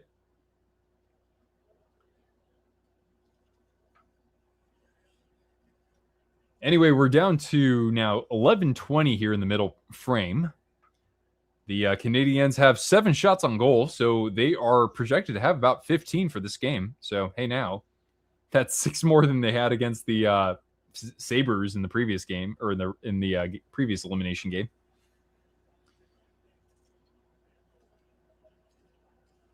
The Canes are hungry for a little bit more. Slavin at the point.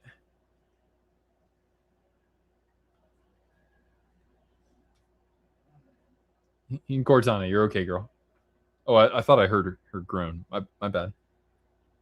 Ended like 7 years of a playoff choker narrative. Yeah, and it's not a bunch of secondary assists.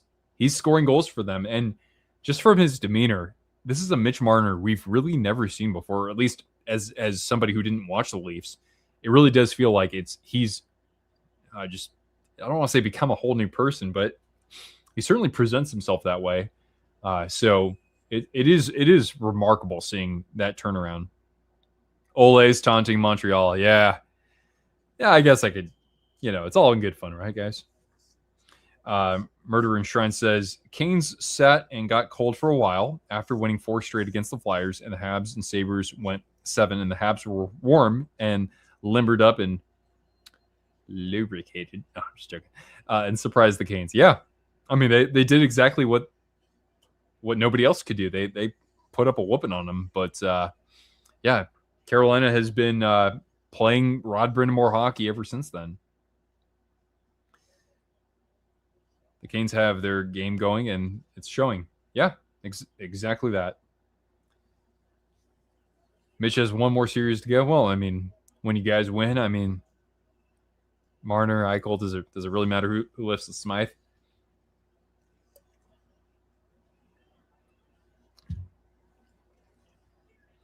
If Matthews went somewhere like San Jose and he'd be able to shed the choker narrative, I'm trying not to. I'm not thinking about Matthews going to the Sharks, even though that would technically be Matthews coming home because he grew up in Arizona, but they don't have a pro team. And before then, as an infant, he lived in Sharks territory. So, but yeah, Matt, it would make absolutely no sense for the Sharks to go after Matthews, who, by the way, let's give him some credit too. Matthews was the gold medal winning captain for USA, and he played well too. So, I mean, the narrative has shifted a little bit, hasn't it? And now it's shifting tonight for the Carolina Hurricanes, as they will actually draw a power play here. Was that a slash? Yep, that's going to be a penalty on Montreal.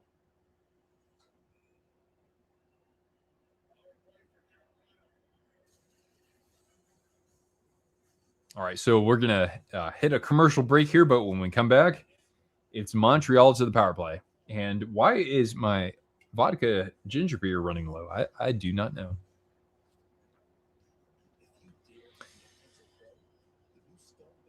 So we'll get a commercial break.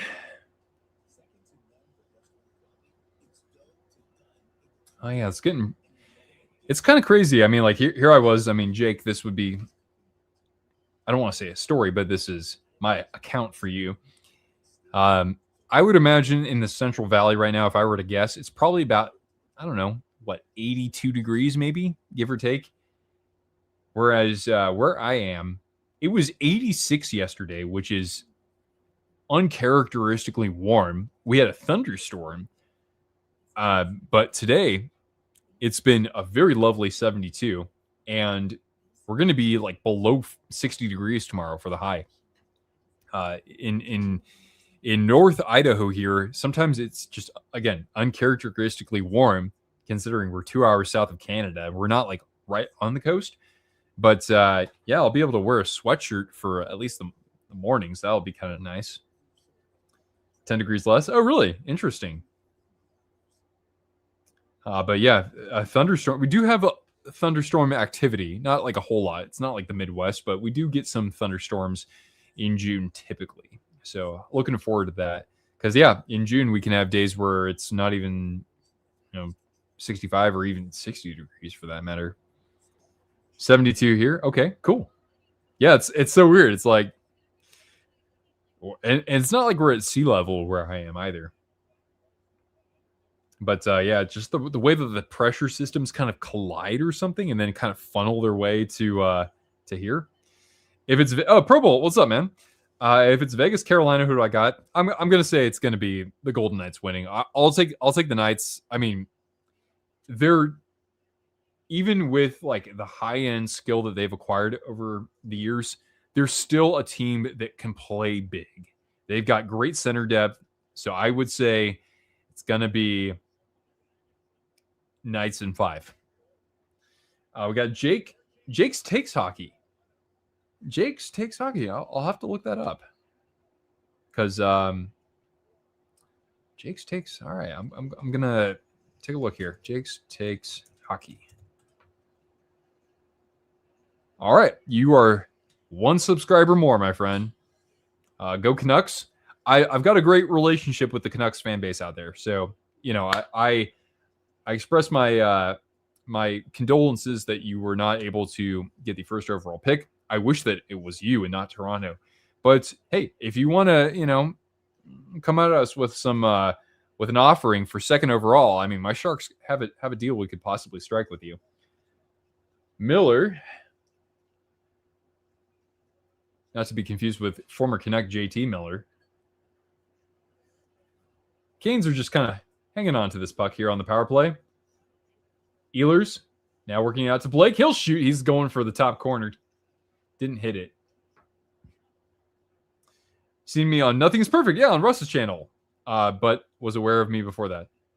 Well, thanks. I appreciate you hanging out here with us. And yeah, like I said, I've only grown more fond of the Canucks community ever since I started creating content on YouTube.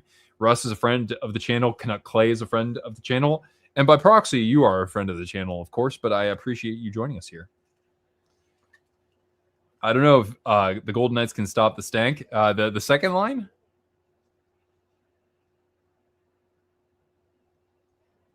I mean, I just see a team that swept Colorado, and it's hard for me to say that things are going to be determined otherwise.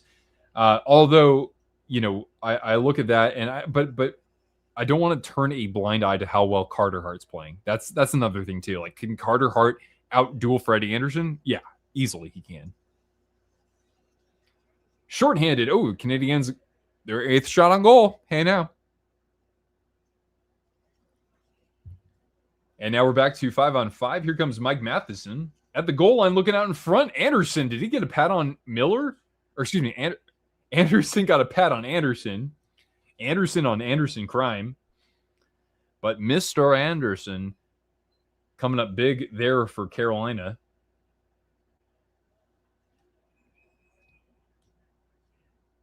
That's what Canes broadcaster Mike Maniscalco calls Freddie Anderson. He calls him Mr. Anderson. But he also says Mr. Svechnikov, which I there's no Matrix tie in there. Anyway. Got another shot. Yeah, exactly. Take a shot. I picked Knights in 6 against the Hurricanes with Marner winning the Conn Smythe. I think that's pretty fair. That's pretty darn fair. I'm going to take the Knights in 5. But I'm not. Am I going to put any money on it? Absolutely not. No way. Would the Sabres have won against the Canes, says Colin Vesperman. I don't want to pretend like I know what I'm talking about. I've done that on YouTube for way too long. I don't think so, but it would have gone longer than 5 games.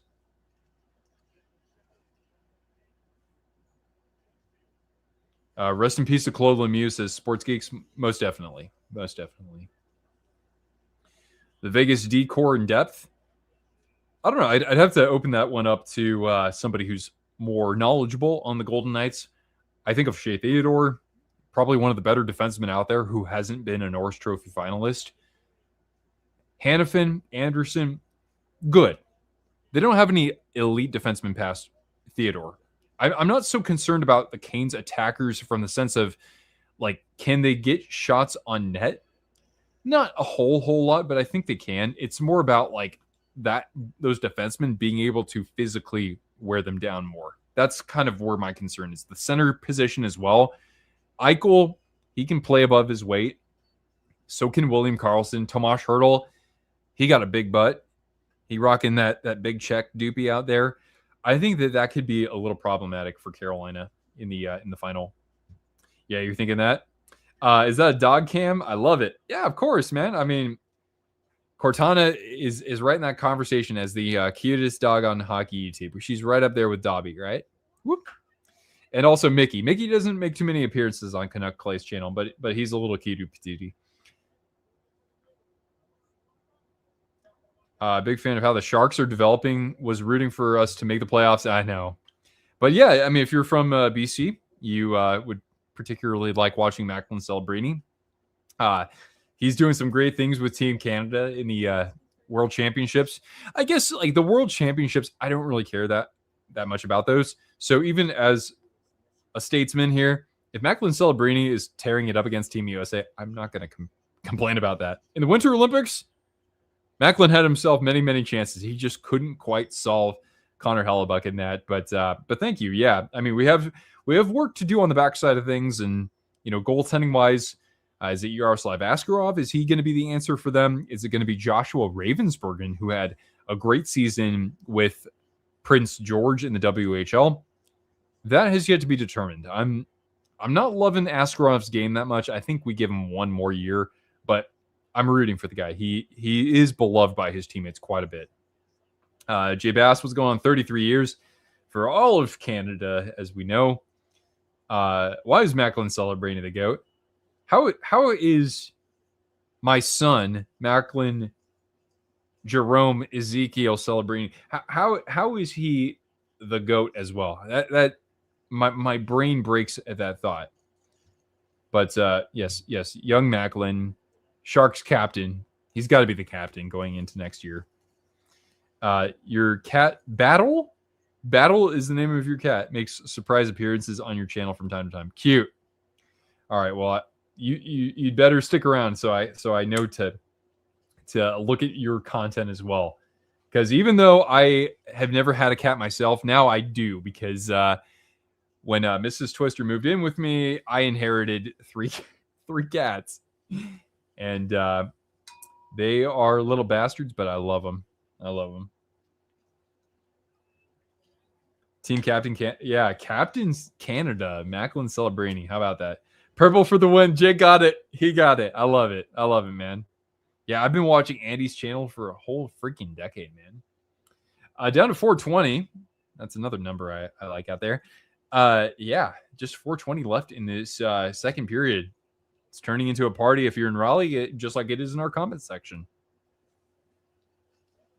Cortana's goated. Yeah, she is.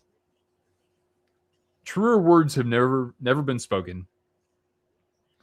They don't have anyone under 6 feet. Oh yeah, clearly not. Lozon, yeah. Oh, and I totally forgot that he was even on the roster because he hasn't been playing.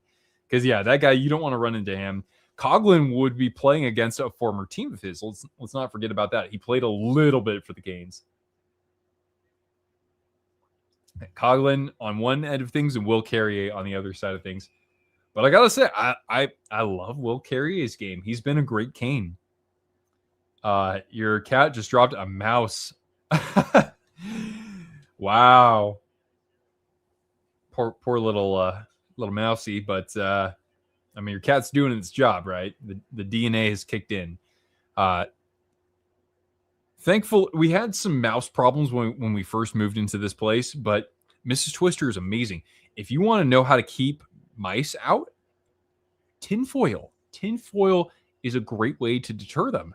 And we haven't had any mice ever since then. Just happened right now.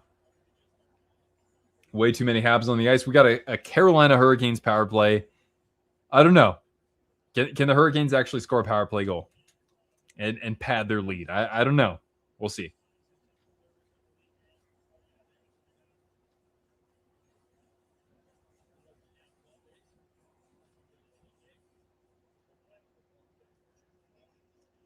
All right, so here's the Hurricanes power play. Shot Dobish. Easy save there. No traffic in front of him. with 3:29 left here in period number 2. Why is he rated higher than Crosby? I always felt Crosby was better. They're two different types of players, but from my understanding, McDavid, in terms of like eye-catching talent, he's in a different echelon. But Crosby's the better all-around player. And Crosby, his offensive productivity is remarkable in its own right. It's just that it's in two different eras. Crosby started his career in a lower scoring era. He missed a lot of time because of injury. And so I don't think that people truly appreciate how good offensively Crosby has been his whole career and how elite he's been for a lot of it too.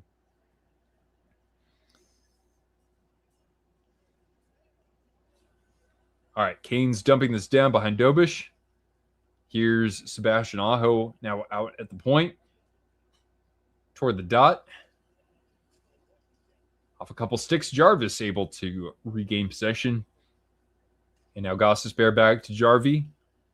As the Canes power play, not really a sense of urgency. I understand you're up 4-0. It's fine.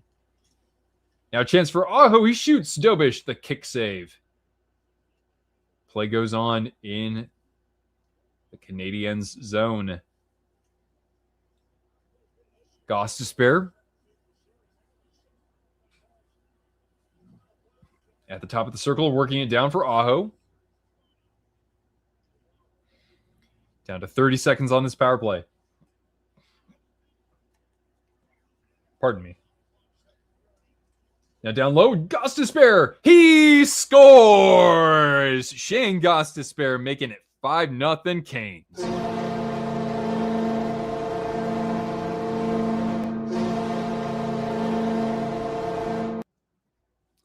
And I think it's only one time ever that a team has come back from down 5 goals in a playoff game. I don't know who that was. I just know that my San Jose Sharks have the second greatest comeback, or one of the greatest comebacks of all time, when they were trailing 4 goals against the Los Angeles Kings. But wait, 5 goals. Wait, that was the miracle on Manchester, speaking of the LA Kings, coming back from down 5-0 against the Oilers in 1982 with a winning goal from... wasn't Dave Taylor, was it? I have no idea who scored that winner. But anyway, 5 goals is the largest comeback in Stanley Cup playoffs history. Throw in the damn towel, just call it a night. Pretty much, man. Pretty much. This game is making you laugh. Well, good. I think we need to laugh a little bit more, don't we? Yeah, Shane Gostisbehere, he's had kind of an interesting career arc, right? He was kind of like in that Norris-adjacent conversation when he was young and with the Philadelphia Flyers. Then he just kind of falls off a cliff. He goes to Arizona, does okay, but he's nowhere near the player that he was. Goes to Carolina, plays third pairing minutes, and tears it up for that opportunity. And then, where was he? Detroit? Well, where else was I going to go? Detroit? And then he comes back to Carolina in his second tour of duty. And Shane Gostisbehere has been one of the greatest values I've ever seen added to an NHL roster. He's had himself a hell of a career with the Canes. Now a shot from Struble. Guys, don't look now. The Canadiens have 13 shots on goal. I'm starting to get a little worried here. But Mr. Anderson able to come up with the save there. Hey, I kick save. No, I kicked over the camera. One sec, guys. One sec. Hello, darkness, my old friend. The Canes are going to the Cup Finals again. One sec. Because a vision softly creeping left its scenes while I was sleeping.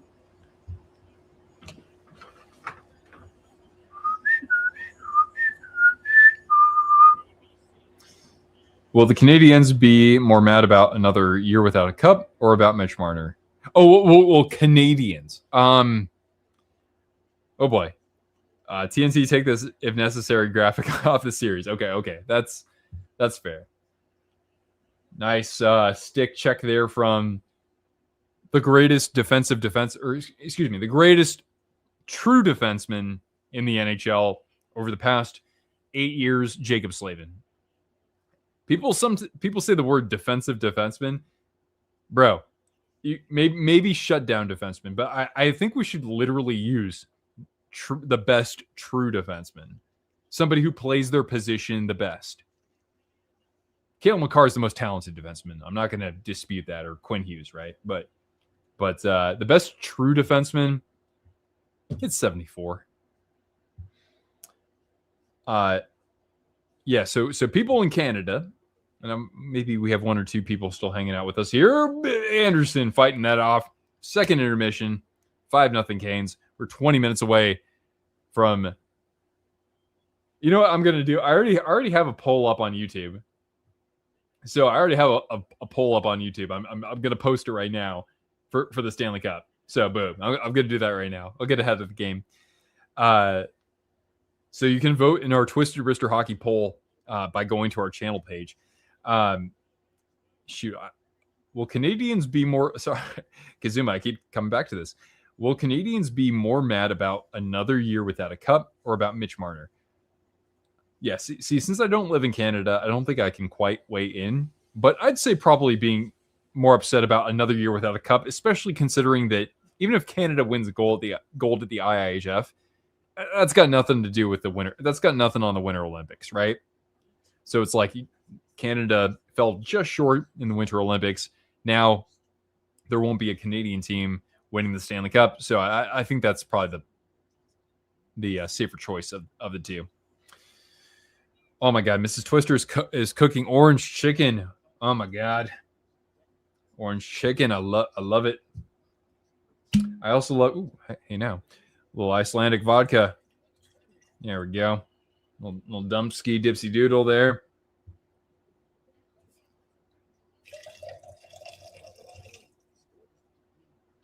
It's gonna be pretty strong, but I'm down for it.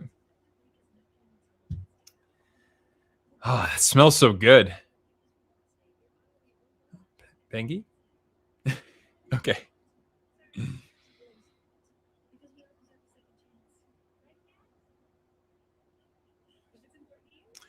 Wow.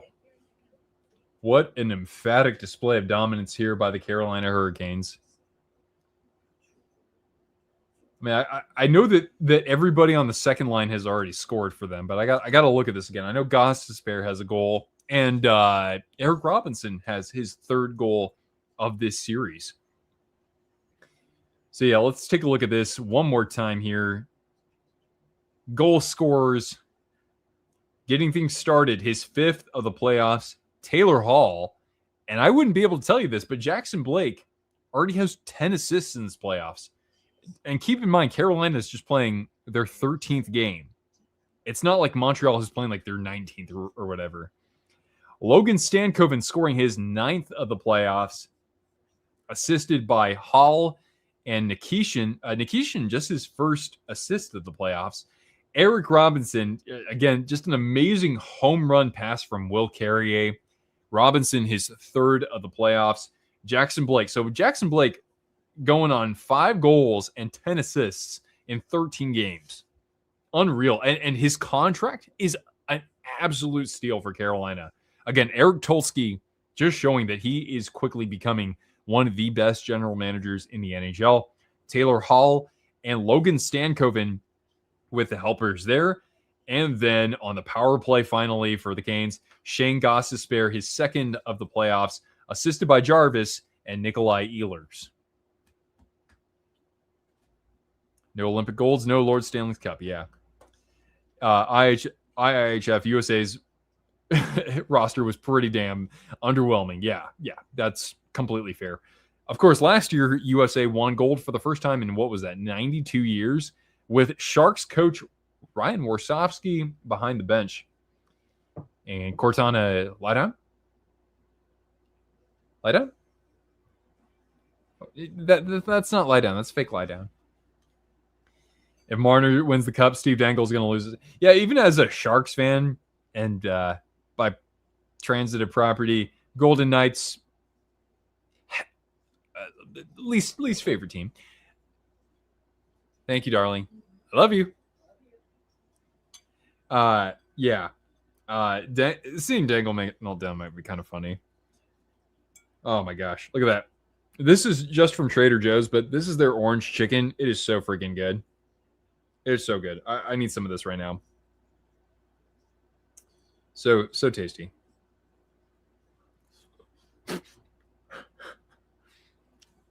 Piping hot, of course. I'm not counting Vegas out at all, but I do believe it's got to be Carolina's time. They've been good for so long. I mean, the Golden Knights have been pretty damn good too, but this is their best shot, and they'll be tough to beat. I think it's pretty fair. I mean, it is their best shot, right? Because they didn't have to worry about Florida or the Rangers, for that matter. Generational Steve Dangle video incoming. Yeah, possibly so. This is going to be even more epic than Phil Kessel, an arrow wasted. It's going to be Austin Matthews, an arrow wasted. Or Mitch Marner, an arrow wasted. Magro, what's going on, man? I know I did see that you were going to be live for this, but thank you so much for saying hi. I understand if you're busy, but I appreciate you being here nonetheless, even if for just a moment in time. Go Canes. You're not that far from Raleigh. I mean, it's just about a day's drive. So I'm sure that you're pulling for the Caniacs in the final if you have a horse in the race. Mm-hmm.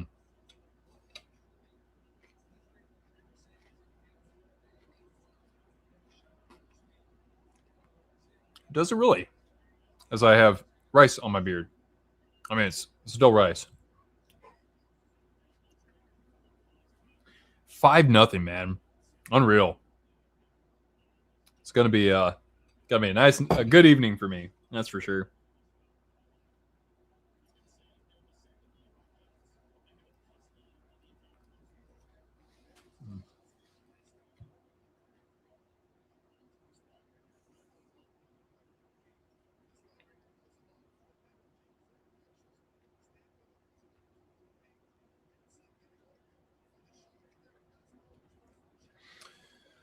All right.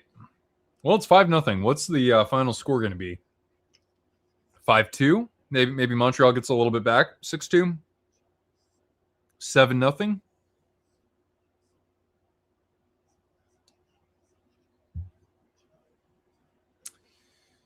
All right. Well, anyway, hopefully we can be live during the final. That would be terrific. Maybe early on before the Hurricanes bow out, but we'll see. We'll see. Jake is calling for a skunking 7-0. At least in the States, that's what we call 7-0. When 7-0, it's a skunking.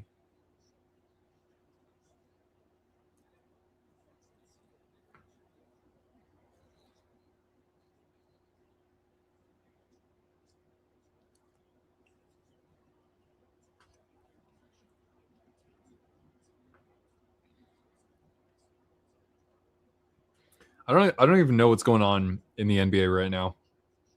Is it still the conference final there? Or are we in the final? I can't even. I have no idea. Touchdown, yeah. Once a touchdown, it's a skunking.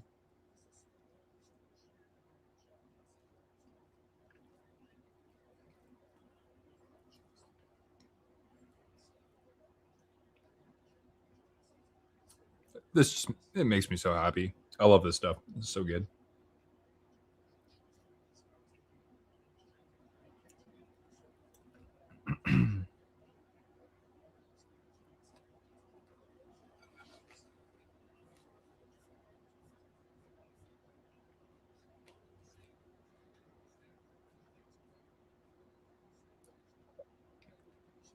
Okay, we only have one vote in my channel poll. It's for the Hurricanes in 6 or 7. Spurs and OKC. They're going to Game 7. All right. Holy God, San Antonio. They're going to be. It's like the Patriots, except even better, with where the future is taking them. Right? Knicks are already in. Wait, were the Knicks the team that made it last year, or was that the Cavs or the Celtics? See, that's how far removed I am from the NBA.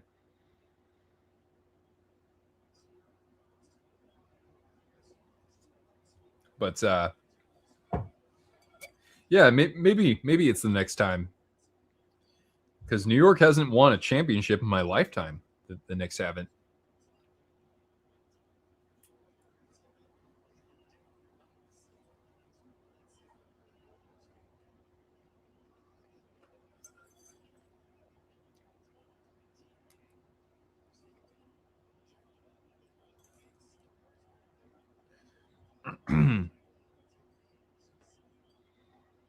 Get a 1999 rematch, yeah.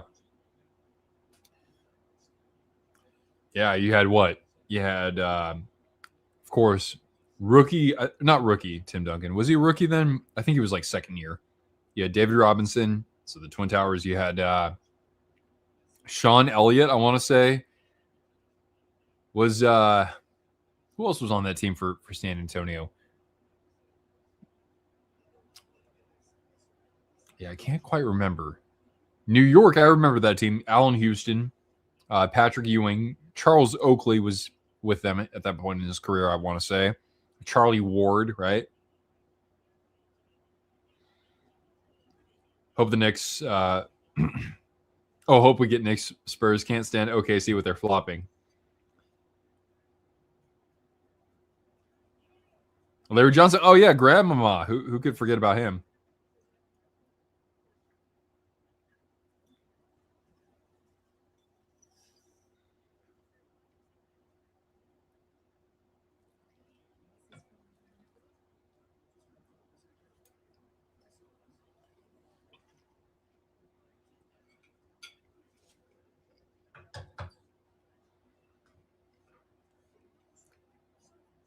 Steve Kerr was on the '99 team. I totally forgot about that because he had like a huge shot in the finals. I want to say the year before or 2 years before. I think it was like '97. Steve Kerr had like essentially the winning shot for the Bulls. I want to say Spreewell was on that Knicks team. Yeah, you're right. Yeah, so the starting five I want to say was like what Ward, Spreewell, and Houston together with Oakley and Ewing, or was it Johnson and Ewing? I can't remember. Well, anyway, yeah, that was a fun time. And then after that, the Lakers had what? They had a three-peat shortly after that.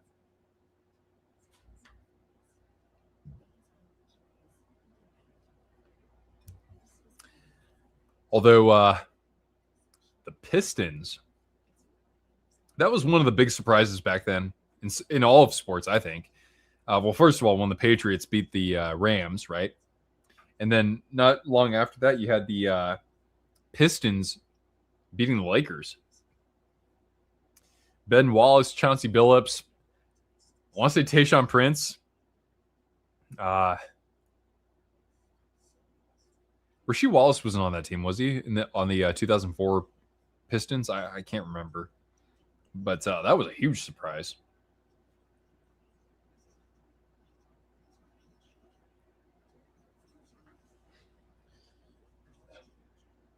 Uh, 5-0. 5-0 Canes.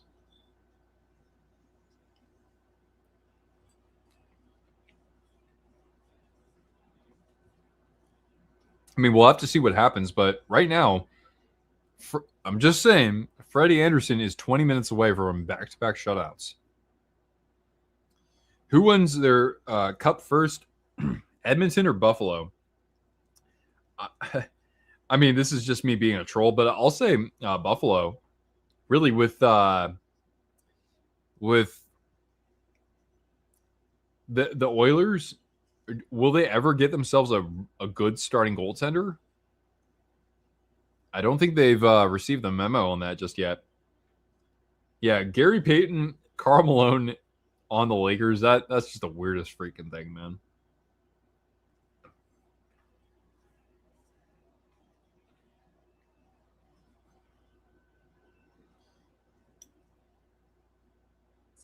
Hell, I'm almost willing to say that the Sharks will win a Stanley Cup before the Oilers win their next one.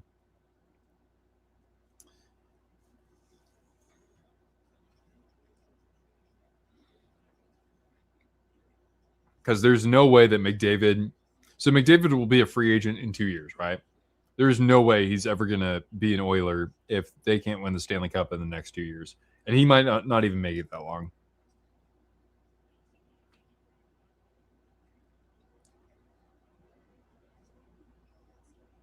What the hell? Biz, come sit with me. I like your nose. Rocket Scientologists, you rock a cape. P.S. Bring Hank. Honey, how many beers have you had? Oh my gosh. Unless the Oilers get Bruce Cassidy. I mean, no goaltender is going to save the Oilers who's on their roster right now. I can't see that. Leafs or Oilers, or excuse me, Leafs or Bills? That is the more appropriate question. I'd say give me the Bills. I mean, Josh Allen's got plenty of great years ahead of him still.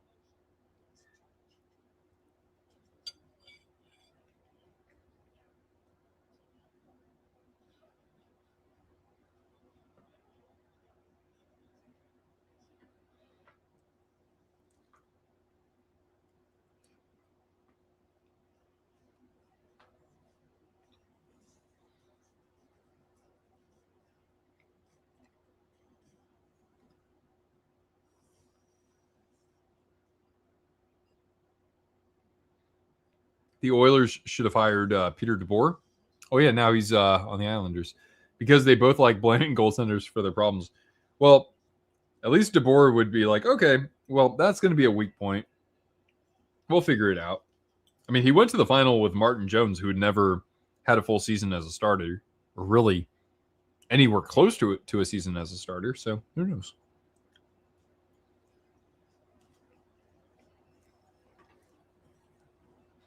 Yeah, I still don't forget that image that Marc-Andre Fleury's agent posted of him having a sword through his back when he was still with Vegas. Martin Jones is the GOAT. Some Sharks fans will tell you that Irbe is the GOAT, but you know me. Even though I love Joner, no doubt, but my GOAT's always going to be Yevgeny Nabokov.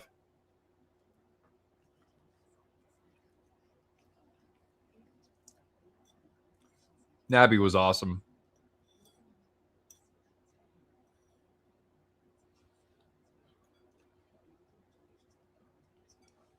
You saw a good amount of Jones jerseys at the tank? Really?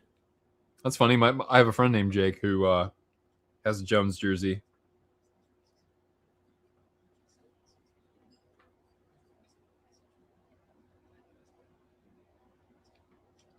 So he must have been there too. Really, Freddie Anderson and Hampus Lindholm were Claude Lemieux's first two clients. I knew he was an agent. I just didn't know who he was representing. That really is awful, though, that he's no longer with us.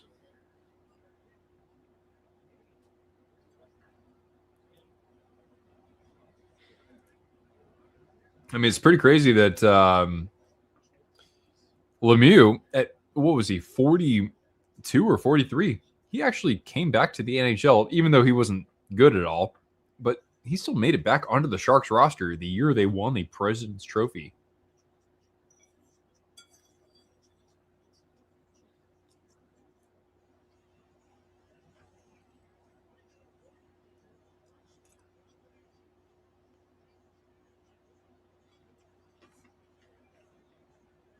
And I'm not 100% sure, but didn't he win the Smythe for the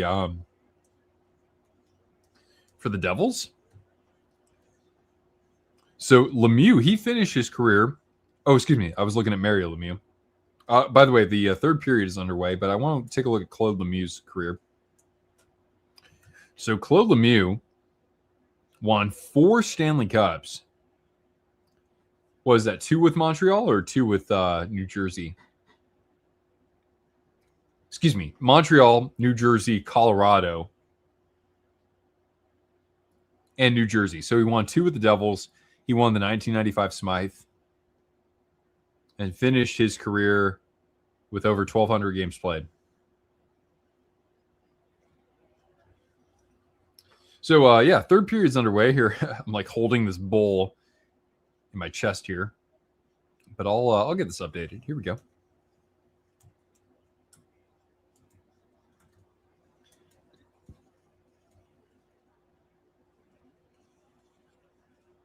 We'll see if the Canadiens play with some passion here and get a couple on the board at least. What's crack-a-lagging? What's going on? Thanks for joining us here, even in the final 12 minutes of what has been a blowout to conclude the Eastern Conference Final.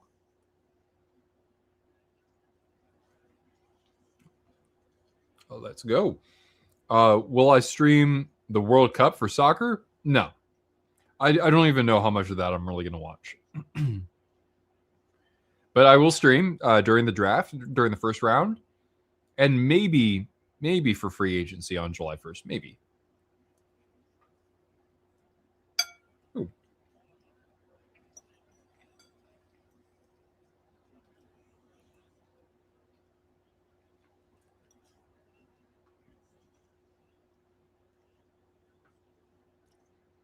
But yeah, I don't really plan to follow the draft, or excuse me, follow the World Cup so much, because I don't think the U.S. is going to really do anything.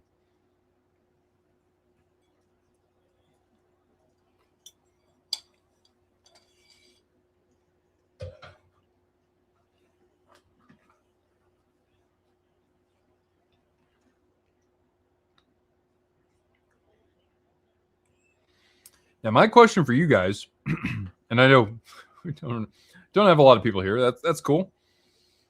I'm having a good time. I hope you're having a good time. Did anybody here pick the Golden Knights to make it out of the Western Conference? I had them going to the conference final in my bracket, but losing to the Stars. But yeah.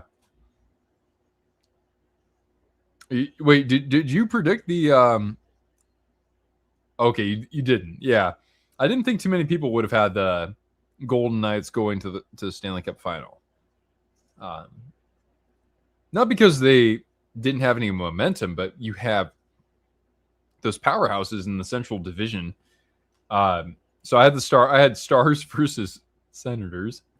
But yeah, I mean, it's funny because we have been anticipating Carolina versus Montreal in the final. Like, there have been previous years where we have thought that could very well play out, but I don't think anybody had that in their bracket, despite both teams winning their division. You had Dallas winning the Cup. Yeah, same here. Same here, Riley. Okay, the Canadiens at least showing a little fight here in the Hurricane zone. Here's Hudson. He'll shoot a little bit wide of the net after the deflection. Now Slavin able to get it out of the defensive zone. Montreal's got 16 shots on goal. They're doing okay for themselves.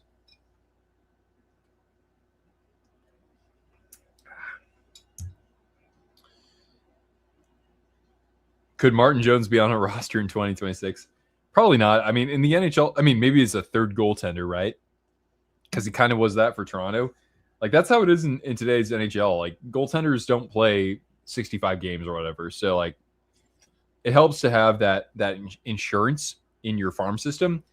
And could Jones do that at this point in his career? I haven't heard anything about him trying to get back into hockey, so I probably would say no. But that's not to say that if he was training for the last few months that he couldn't, push for an opportunity. The Knights were your sleeper pick.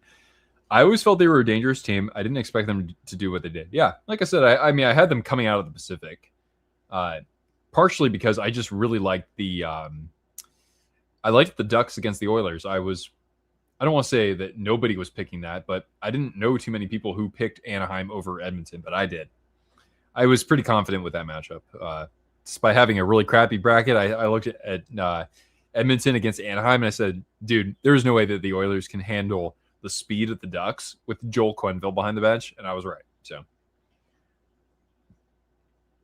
I guess some people would call the Hurricanes a sleeper team considering they've been so anemic in the conference final. I had Carolina, Montreal, so I was right on that. Okay, good. Wow, you had I mean, I don't want to say that that's like amazing, but I don't remember looking at anybody else's bracket and seeing those two teams. I thought Montreal was going to the final as soon as they won that series against Tampa. I was convinced. And I mean, they've done a great job. I told Bolts fans, watch out for the Habs. Some didn't believe you and didn't trust Buffalo. No way Edmonton was beating Anaheim. Yeah, just a broken season for the Oilers, but just schematically, that's something that does not favor the Oilers when you're going up against a team that can get down up and down the ice and is coached by a 3-time Cup winner and former Hartford Whaler.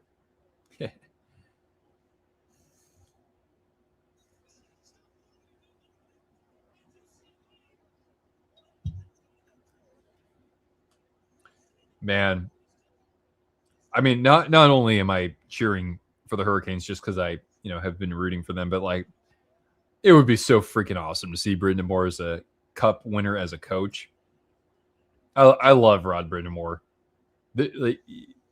He's one of a kind, really. He is, and Tortorella is one of a kind as well. Like I said this earlier. Even though I'm a Sharks fan, if I had to find a coach out there that I'd like to see win a Stanley Cup that played for or that coached for a rival team, I'd want Torts. I like Torts. He does a lot to help animal shelters and stray dogs. So I'm always going to have a soft spot for somebody like that. Sabres would have taken this to 7 games. Yeah, I don't know if they would have beaten Carolina, but I think it would have gone past 5 games. I think we can confidently say that. I didn't do the bracket challenge, but when we did our preseason picks, I had 3 of the 4 teams in the Final Four. Really? Vegas over Colorado, and you wanted to play the Leafs in the final. I guess I'm not too surprised to hear that. But yeah, even I had the Maple Leafs winning their division, right? I said Marner's a great player. And the Leafs will figure it out. I mean, I like Matthew Nyes. But no, they had a horrible season.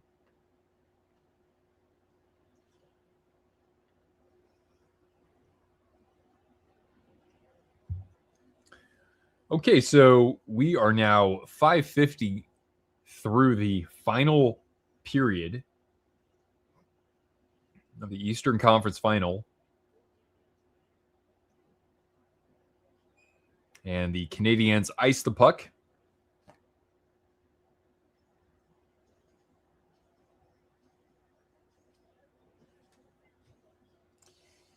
So Dean, you said that game 1 is going to be on Tuesday. All right. Will I stream for that? I don't know. I might want to watch that first game with Mrs. Twister. I mean, she's more than welcome to join me right here if she wants, but she's a nurse, so she has to deal with a lot of shit during the course of the day. So she's just chilling on the couch with all the floofs. Well, 3 of the floofs. We got Cortana here and we got 3 cats. Tuesday. Okay, cool. Well, then I will clear my calendar for some Stanley Cup Finals action, man.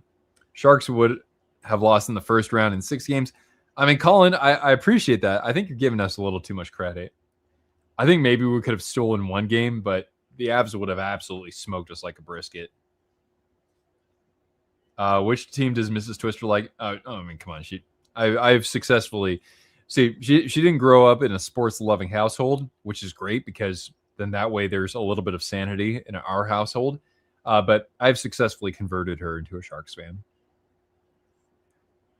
She was hoping for her Stanley Cup final matchup. She had Avalanche and Hurricanes.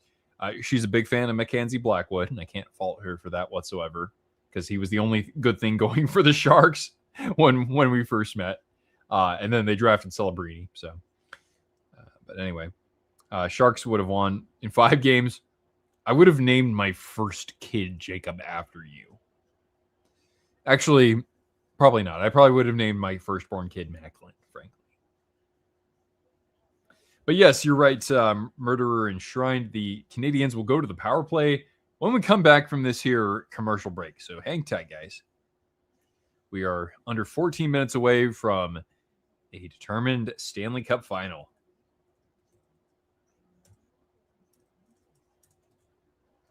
Just update the banner.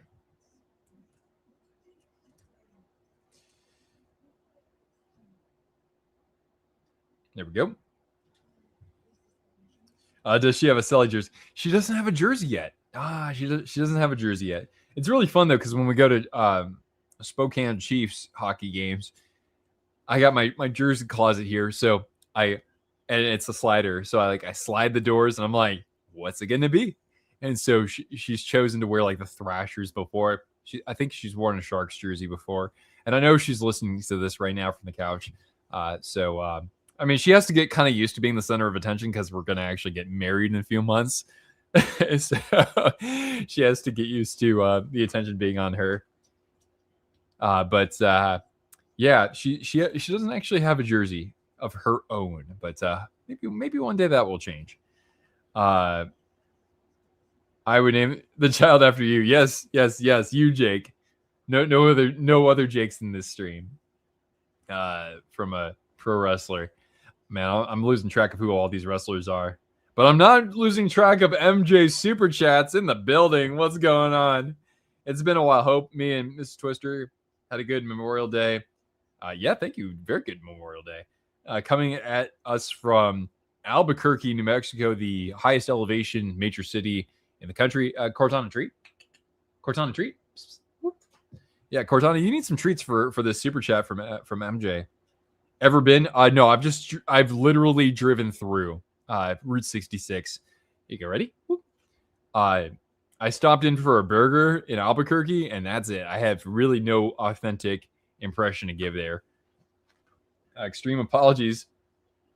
There's nothing to be sorry about. You are coming in hot, my friend, and I hope you're ready for Hurricanes versus Golden Knights in this here Stanley Cup Final. I appreciate you joining us.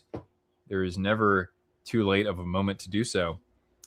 So many cool things to see and do. Really, I've never had like a desire to really see New Mexico. I never really thought much about Route 66, to be honest with you. But I mean, would I want to put green chili on all of my food? Goddamn right I would. That sounds amazing. And I like Breaking Bad, so film locations, I don't know. I would choose to get an autograph puck. So Oscar's still your favorite?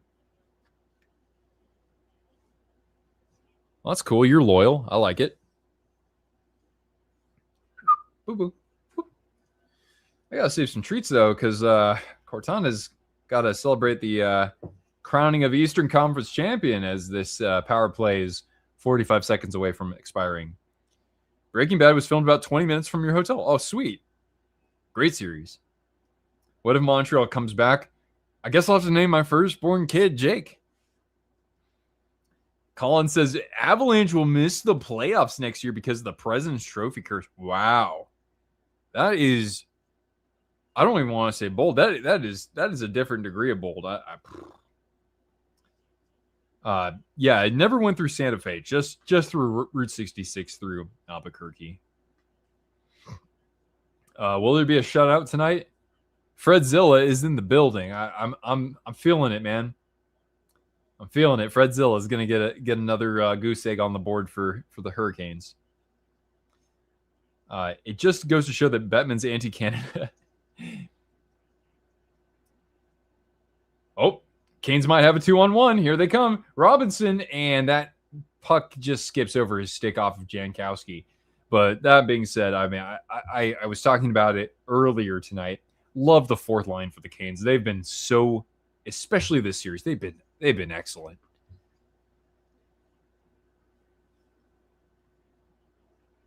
We're down to 11 minutes left in regulation. Canucks make the playoffs next year.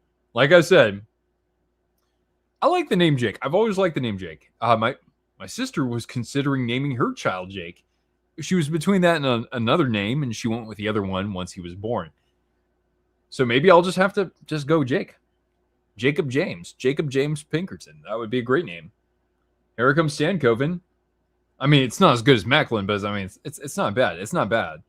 Sabres make the playoffs again next year. And that, hey, nothing should be taken for granted in that division. Jake, yeah, from the Blues Brothers, which I had never seen until about 2 years ago, which I did not know was that ridiculous of a film, and it's funny. I love it. Actually, Mrs. Twister's brother had a tortoise or turtle or tortoise. Let's just say turtle named Elwood for a while there, and they had a dog named Jake. What about the name Ceresa? I don't know if I'm familiar with that name. Vikings will make the playoffs next year. Is next year 2026 or 2027? I don't know. People are harping on the whole quarterback competition or whatever you want to call it. Man, I'm just like, guys, let's just be honest here. All right. We just are never a team that has a transformative quarterback. Let's just go with whoever lines up under center. Let's just root for them. Okay. And if they change quarterbacks, let's root for them too. I don't know. LA Kings miss the playoffs next year. I think I'm with you on that one, Colin. I'm not expecting the Sharks to make the playoffs next year, but I'm thinking they have a decent chance at finishing better. Yeah, I know, right? And I'm an 80s film fan too, man. But yeah, I'd never seen it. Favorite 80s film came out in 1980. It's still The Empire Strikes Back. But hey, up there for me, Big Trouble in Little China. That movie is goated, man. That movie's effing awesome. I didn't know Montreal had another power play, so there we go. Drew Doughty is the only Kings player from that Cup team. Yeah. I think, he's not a free agent though, right? Maybe next year after this upcoming season. Back to the Future. I haven't seen that since I was a kid, so I need to go back and rewatch that.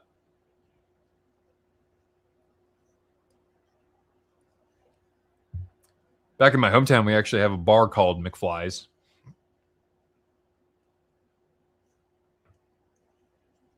Daddy's there for like another 2 years. Ah, interesting. Oh, and we do not have a shutout. The comeback begins with Cole Caulfield. Canadiens on the board. It ain't over till it's over, baby.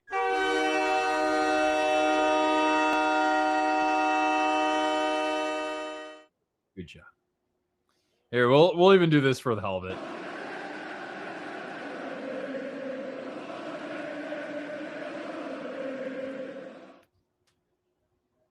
So the Canadiens power play strikes against the amazing goal horn. Yeah, exactly. Sound it, baby. Purple Rain. Oh, nice. Wow. I've never even seen Purple Rain. And I was Prince for Halloween for a couple years. Nightmare on Elm Street. I'm sorry, YouTube. Nightmare on Elm Street. I had not seen that until like the end of last year. That still holds up really well. It's a very good film, especially for that era. And then yeah, Top Gun. I mean, like I got like Empire Strikes Back, Big Trouble in Little China. Top Gun's right freaking there too. Good pick, man.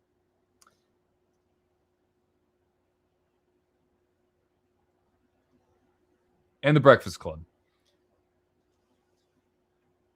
So 5-1. Glory. Oh, Murdered in Shrine. I gotta sound a goal horn just for that. Right here, right now.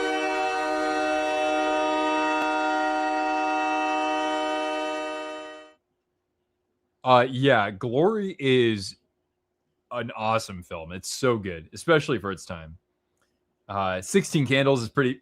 16 Candles is funny. I like that one. Not as much as Breakfast Club, but that's quite good. Ferris Bueller would be right there too. Like Breakfast Club and Ferris Bueller, and then like 16 Candles. And even though John Hughes had nothing to do with it, Bill and Ted's Excellent Adventure. Blackhawks make the playoffs in a few years. Hey, they could be there next year. Spaceballs, yes. Now we're talking. I'd say probably about 5% of my movie quotes are Spaceballs. John Candy is my favorite comedian ever. Oh, Dobish, big save there in a key moment.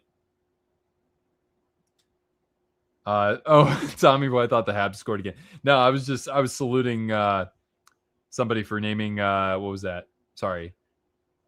I'm sorry. I'm losing track. You guys have been chiming in really quickly. Spaceballs. I don't know. Have I seen any hockey movies? What do I recommend? Okay.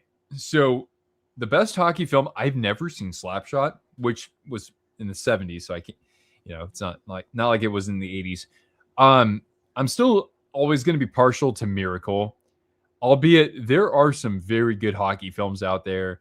One that was, not a major motion picture at all is Indian Horse. It's very good. I saw that many years ago on Netflix. Across the Line is very good too. But I think that like Mystery Alaska is underrated. I think it's it's a, I don't want to say like too whimsical of a film, but there is something about it. I mean, it takes place in Alaska. It's a very good film. Shoot, what am I missing? The best hockey film I've ever seen is a documentary. It's The Russian Vibe. I think that's still taking the cake for me. But for anything that was a major motion picture, I mean, hell, I can't not choose Miracle. I watch that at least, I'd say every 2 years, or excuse me, every 3 years, I probably watch it 2 times. So I've probably seen it about at least a dozen times. Mighty Ducks, overrated and unrealistic. Yeah, it doesn't age the best. I still have a soft spot for it because I was, like 4 years old or 5 when it came out. So Russell Crowe fighting around the world. The Black Stallion, Ghostbusters. Oh, okay. Now we're just going full 80s. Youngblood is okay, but it's kind of disturbing when you watch that movie. Big shout out to Keanu Reeves, who's the goaltender in that. But yeah, I don't love that film. It's okay. It's decent, I should say. And Goon's pretty damn good too, right? Yeah, we do not talk about the Mighty Ducks 3 in this household. It's only 1 and 2. Ever watched The Lost Boys? No, I've never actually seen that. That's a great question, though. Miracle's the GOAT of hockey movies. Keanu was a real player. Yeah, I mean, he's probably got an elite prospects page. Speaking of which, shout out. They lost their founder, just a couple weeks ago? I think he's a Swedish guy, but that's very tragic because that's an amazing platform that he's built there. You actually like D3? Interesting. Paul Correa made a cameo. Yeah, it's been so long since I've wanted to watch that movie, I totally forgot. Newhook and Anderson, The Save. Favorite Batman movie? It might be Batman Begins. Batman Begins is probably the best Batman film ever. Dark Knight's awesome. I think it's a little overrated. Actually, I can confidently say it's overrated, even though I really like it. But no, Batman Begins is top shelf, baby. Yeah, I did hear about Josh Jacobs. I didn't look at the story. I know just a little bit about it from the headlines, but yeah, that's it. Dark Knight Rises. I mean, Dark Knight Rises is flawed, but it's still pretty fun. It's a fun film. So I really like all 3 of them. Slapshot is a better movie than a hockey movie, if that makes sense. Yeah, I think that you can make a good point around that, even if I've never seen it. Yeah. Is Batman and Robin really the worst movie ever? I've seen it certainly in that conversation. I was a kid. I've never seen it as an adult. So, I mean, I know certain things about it because I've seen it like 2 or 3 times and it's pretty awful. But, I mean, it's got Arnold. How bad could it be if it's got Arnold? Oh, we got Swerve and Irvin in the building. What's going on, man? I thought that was me in the thumbnail, but it was Jordan Stahl. Yeah, I know, it's funny. I need to cut my hair so that I can't, because I got brown hair, right? So I got to cut it, but keep like some of the facial hair. Seriously, if the Hurricanes somehow win this Stanley Cup, I might have to get a Jordan Stahl jersey. I'm gonna get a jersey of somebody on the Canes, but it might be Jordan Stahl because then, depending on where I am in the country, I might actually get approached by people. Green Lantern. Oh, I never had any desire to see that. Have I ever credit card wipeout on a skateboard? I'm not sure if that came across the way that you wanted to.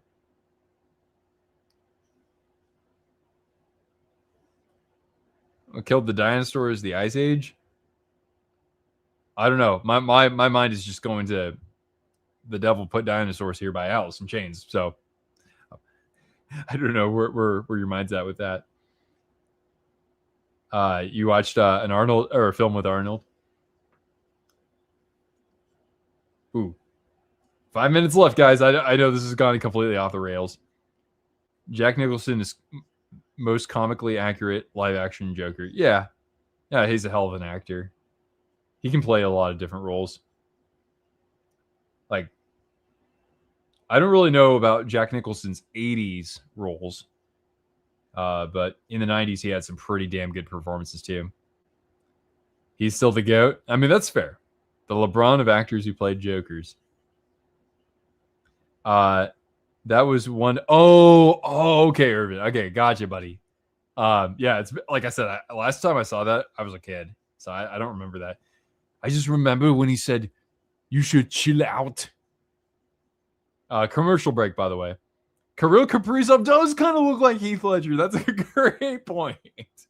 Can I leave a like for you for saying that? That's funny.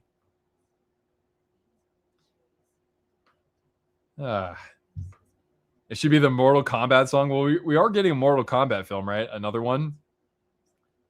Yeah.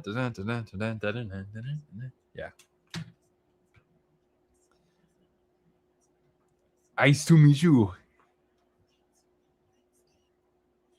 I went to Slapshot thinking it was about the Hansons because they're the most memorable character, but it's really about Reg Dunlop. Yeah.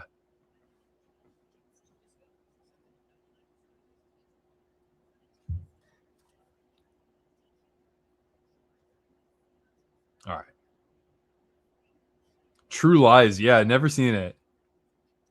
I know, I'm awful. I've never seen that. I've never seen Total Recall. Mark Hamill's still your favorite Joker. Okay. Bones. I love that. In like Arkham City and those games, he's amazing as Joker. He's perfect. It's funny because I've introduced to my fiance the regular show, and he skips. Literally, his character is a Yeti named Skips. Yeah, it's great show. Great show.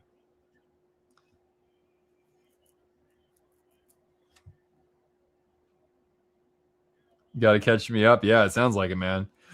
Oh my God, we got a Hurricanes fan. We got Trevor in the building. Trevor, welcome to the stream. Great having you here. How have I been? Hey, good. For real. It's been a long time coming for this group right here. And my Sharks still haven't made the playoffs since we tore things down back in, well, kind of got in that direction in like 2020. But, I mean, who's been my favorite team since then? Well, the Hurricanes have been right there, and I'm stoked, man. I'm stoked to have them in the final. I don't know if I feel so great about the Golden Knights as the opponent, but I think the Hurricanes should definitely feel very proud of what they've achieved, as they will enter the Stanley Cup Final with a 12-1 record. That is remarkable, guys. Gotta watch True Lies. I don't even want to try a Pops imitation right now. My voice just I don't have the chords for it, but I'm reading that in a Pops voice. All right, down to 4 minutes left in regulation. I don't even have my banner updated properly. I should just say it's over right now, but it is late in the third period.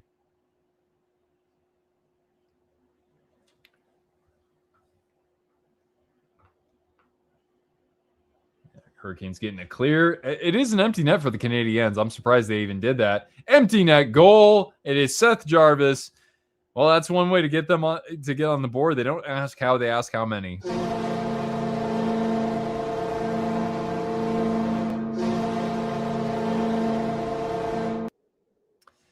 Seth Jarvis puts it away at 6-1.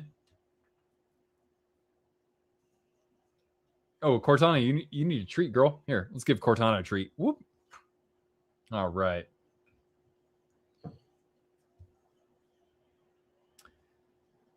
And the Hurricanes will make their first Stanley Cup since 2006.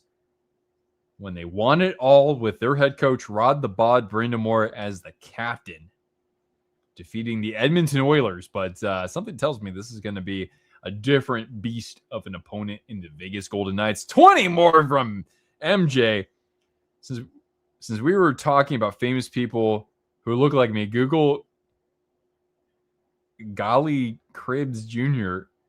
He's a baseball player. Really? You met him? Let me take a look at this guy. I don't know if I can. Interesting. I mean, I'm taking a look here. I'm seeing like a little. I don't know. He's got. I mean, he's got like a slimmer face like I do for sure. You know what was funny? Speaking of baseball players, when I was younger, you know who my doppelganger was? It was Madison Bumgarner. I went into a bar in Game 6 of the NLCS back in 2010. I get there, a couple of barflies turn around. They're like, "Hey, that's Bumgarner." And I come in, they're like hugging me and like patting me and stuff. And then the Giants win. They go to the World Series. Don't really remember that much that night because it started with a Four Loko. But I will say that was one of my most unexpected and memorable moments. Well, somewhat memorable moments from that dynasty run. Yeah, I had the Bumgarner like seriously. I mean, I don't know. Yeah, I had a little bit of that Bumgarner in me before I could really grow a beard, but I don't think he was really growing that much either. Habs choking like the Maple Leafs is the funniest shit you've ever seen. Well, if you're enjoying yourself, that's all that matters. Hey, the Habs though, man. I mean, two series wins with the youngest roster in the NHL or the youngest roster in the playoffs. Yeah, that's nothing to slouch at. That's fantastic. And the Hurricanes have a power play. I don't even know what for. We're basically just kind of tuning it out. Universal Habs, I won't tune you out. I'm in pain. Hey, magical run. You guys are going to be the class of the Eastern Conference. I really can't see them faltering from this at all. They've made remarkable strides forward, man. So I still think that we need to tip that the hockey community needs to tip its cap to you. And I know that unfortunately this is coming on the heels of Claude Lemieux's passing and Brent the Goat Taylor from Post to Post. But hey, again, hats off to Montreal. They've really done a fantastic job in the past couple of years, and I see nothing but amazing things for them going forward. Yeah, Montreal has the brightest future. Yeah, like Mbon. Anybody watch Mbon or follow his social media? He's saying like even the Habs had the better future than the Sharks and the Ducks. So, and I'm not going to dispute that either. Fireborn Knight. Yeah, let's go, baby. You versus me, mano a mano. Let's do this. But I love it. Congratulations to you guys, and great job for John Tortorella, especially. I mean, if there's one person I'm looking forward to seeing lift the Stanley Cup for you, it's Torts. The Canes were in the finals. You were 14 years old and a freshman in high school. Yeah, I was just out of high school and just really getting into the NHL. Cristiano, hey, what's it going to take for the Wild to make the third round? Just move divisions. We got to have another COVID. You can switch over to the Pacific. You'll kick ass. Undead Avalanche. I'm chilling, but still haven't recovered. Excuse me. It was a very disappointing conference final, to say the least. But I still hope you guys have it in you. I know that you might not want to bring back Brent Burns. We're in the final minute, by the way. I didn't even say that. I got to turn this up. I don't care if I get copyright flagged or whatever, because this is about to be the end of the conference final here. We're down to 23 seconds. So I got to see what these fans are like, guys. I mean, I'm a Sharks fan. I will always be a Sharks fan, but I'm very excited because especially the last 4 years, my team who's been relevant in the NHL has been the Hurricanes, especially since Rod the Bod was hired. And the Carolina Hurricanes are officially the champions of the Eastern Conference, and they will face the Vegas Golden Knights in the Stanley Cup Final. Vegas and Carolina Fucking bring it, baby. Let's go, Canes. Let's go. Sound the siren. Sound the goal horn. Let's go, baby.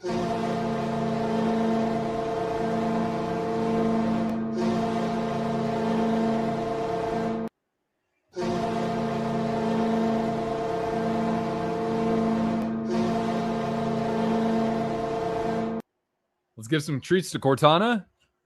Thank you so much. At $5 again from MJ. Congratulations, Eastern Conference champions. Back to the Stanley Cup Final for the first time in 2 decades. Cortana, another treat for MJ right there. Go Knights beat Carolina. Okay, so now we know where the allegiances lie. Hey, good luck. Let's have ourselves a good series. Maybe closer than 2023, if you know what I mean. But yeah, let's give some credit to here. I'll give Cortana a treat for the Montreal Canadiens.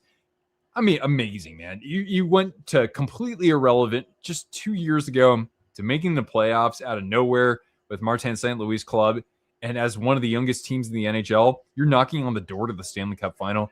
That's so good. Not to mention the salary cap situation for them is fantastic. So let's give some credit back to the Montreal Canadiens.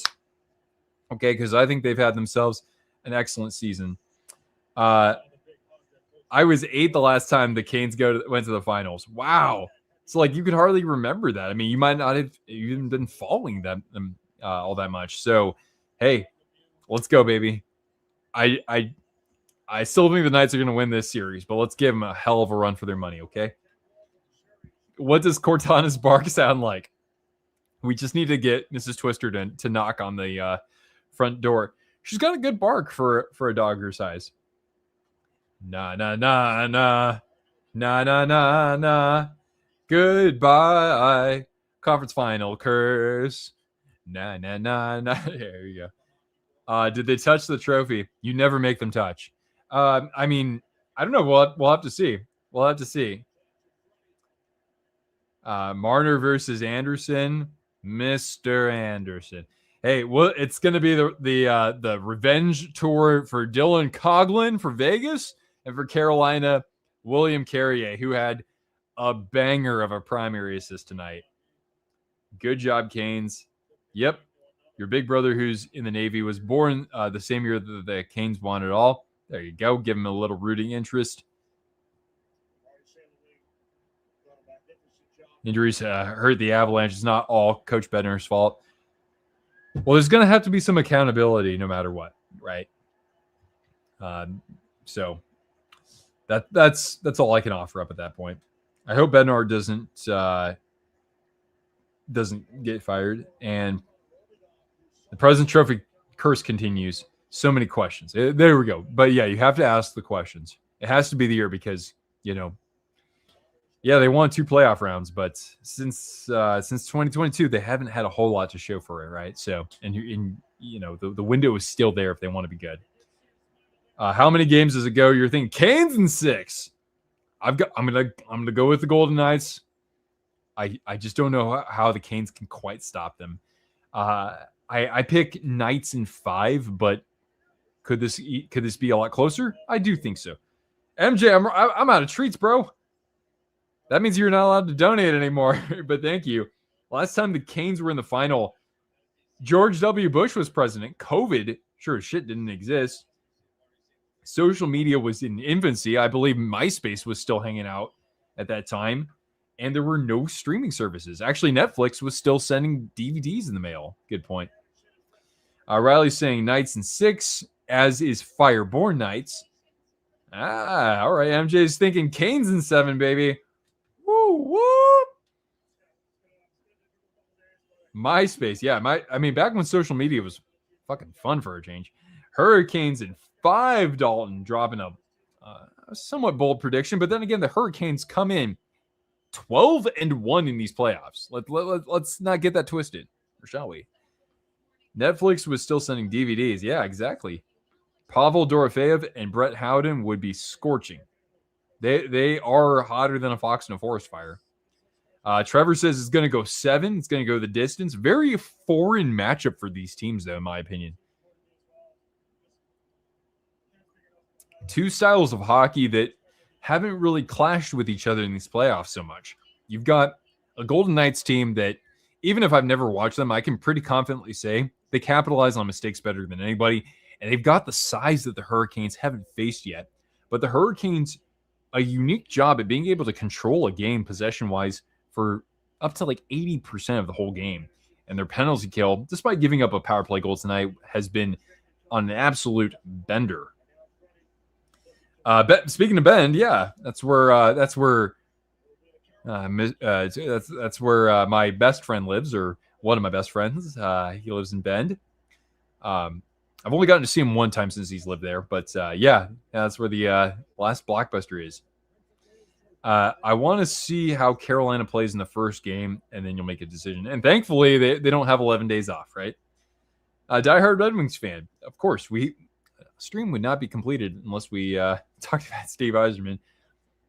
When is the Yzer plan over? I feel you, man.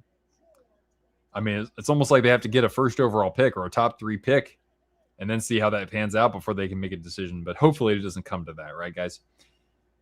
Freddie Anderson is going to have his best series in the final. And I mean, I'm predicting the Knights here. Looks like the Canes are not touching the trophy. Breaking news, the Hurricanes are not touching the Prince of Wales trophy. Is Patrick Kane coming back to the Wings? Yeah, I know, right? I've only been to Eugene and Portland. I haven't even really been to Eugene yet. Yeah. Your niece was born the last time the Canes won the Cup. Don't touch the trophy. Yeah, I was going into college, man. I wasn't even thinking about this all that much. Castle Siege joining us here. I miss Hintz. Stars dealt with their injuries. I'd still say no excuse, though, when you're a Cup favorite, even if you're playing in the toughest division. I mean, you got to hold your team accountable. Eugene is where the Ducks play. That's right. That's correct. Knights and Five says Tommy Boy. Social media was so much fun. Hey, this is social media, though, right? So gotta not completely turn a blind eye to that. Vegas is gonna win, says PG-13. They filmed Animal House at U of O. I had no idea. When the East touches, they win. Really? I know that people keep track of this stuff statistically. And I hope you can statistically augment this channel's performance with a like, if you could be so kind. Canes lost the first game, learned from their mistakes, and then kicked Montreal's ass. Largely so. That's why I've got them in 6, because I think Vegas will be their, or because I think that Vegas will be their hardest challenge. It'll be close 6 games. I mean, I'm hoping you're right, but I'm preparing for otherwise. What about this? Golden Knights might. Oh my God, that was hard for me to say. Yep, I feel you, bud. But tonight, let us enjoy what has been an awesome season for the Canadiens in the wake of the tragic passing of Claude Lemieux, but is also a night to celebrate for the Carolina Hurricanes, for a team that, I'm just going to be on my soapbox for a moment here. You got to love the Hurricanes. I mean, this is a team that does not have superstars on this team at all. They barely have any stars, like Sebastian Aho, Seth Jarvis, Andrei Svechnikov, Jacob Slavin. Okay, he plays his position better than just about anybody out there, but they don't have superstars. They are a blue-collar team that has drafted and developed their core. They've made amazing claims and trades for guys like Shane Gostisbehere. They poached Will Carrier, and he had himself a fantastic series. Mark Jankowski, guys who've barely been able to keep a job at times. I mean, you got to love this team. And not to mention Rod the Bod, Brindamore. Can anybody else make you run through a brick wall like Rod the Bod? I mean, John Tortorella, if he's going to not, have his hands too much on the X's and O's, I mean, of course, he's right in that conversation as well. But don't worry about Cortana Streets. Oh, thank you, buddy. Here's another one. Last time the Canes were in the Cup, smartphones didn't exist. That's right. You had to go pick up food. And Robin Williams is still here, yeah. Cortana actually was born, I think, the same year Robin Williams passed away. There were no delivery services. And yeah, what was online dating back then? eHarmony, maybe?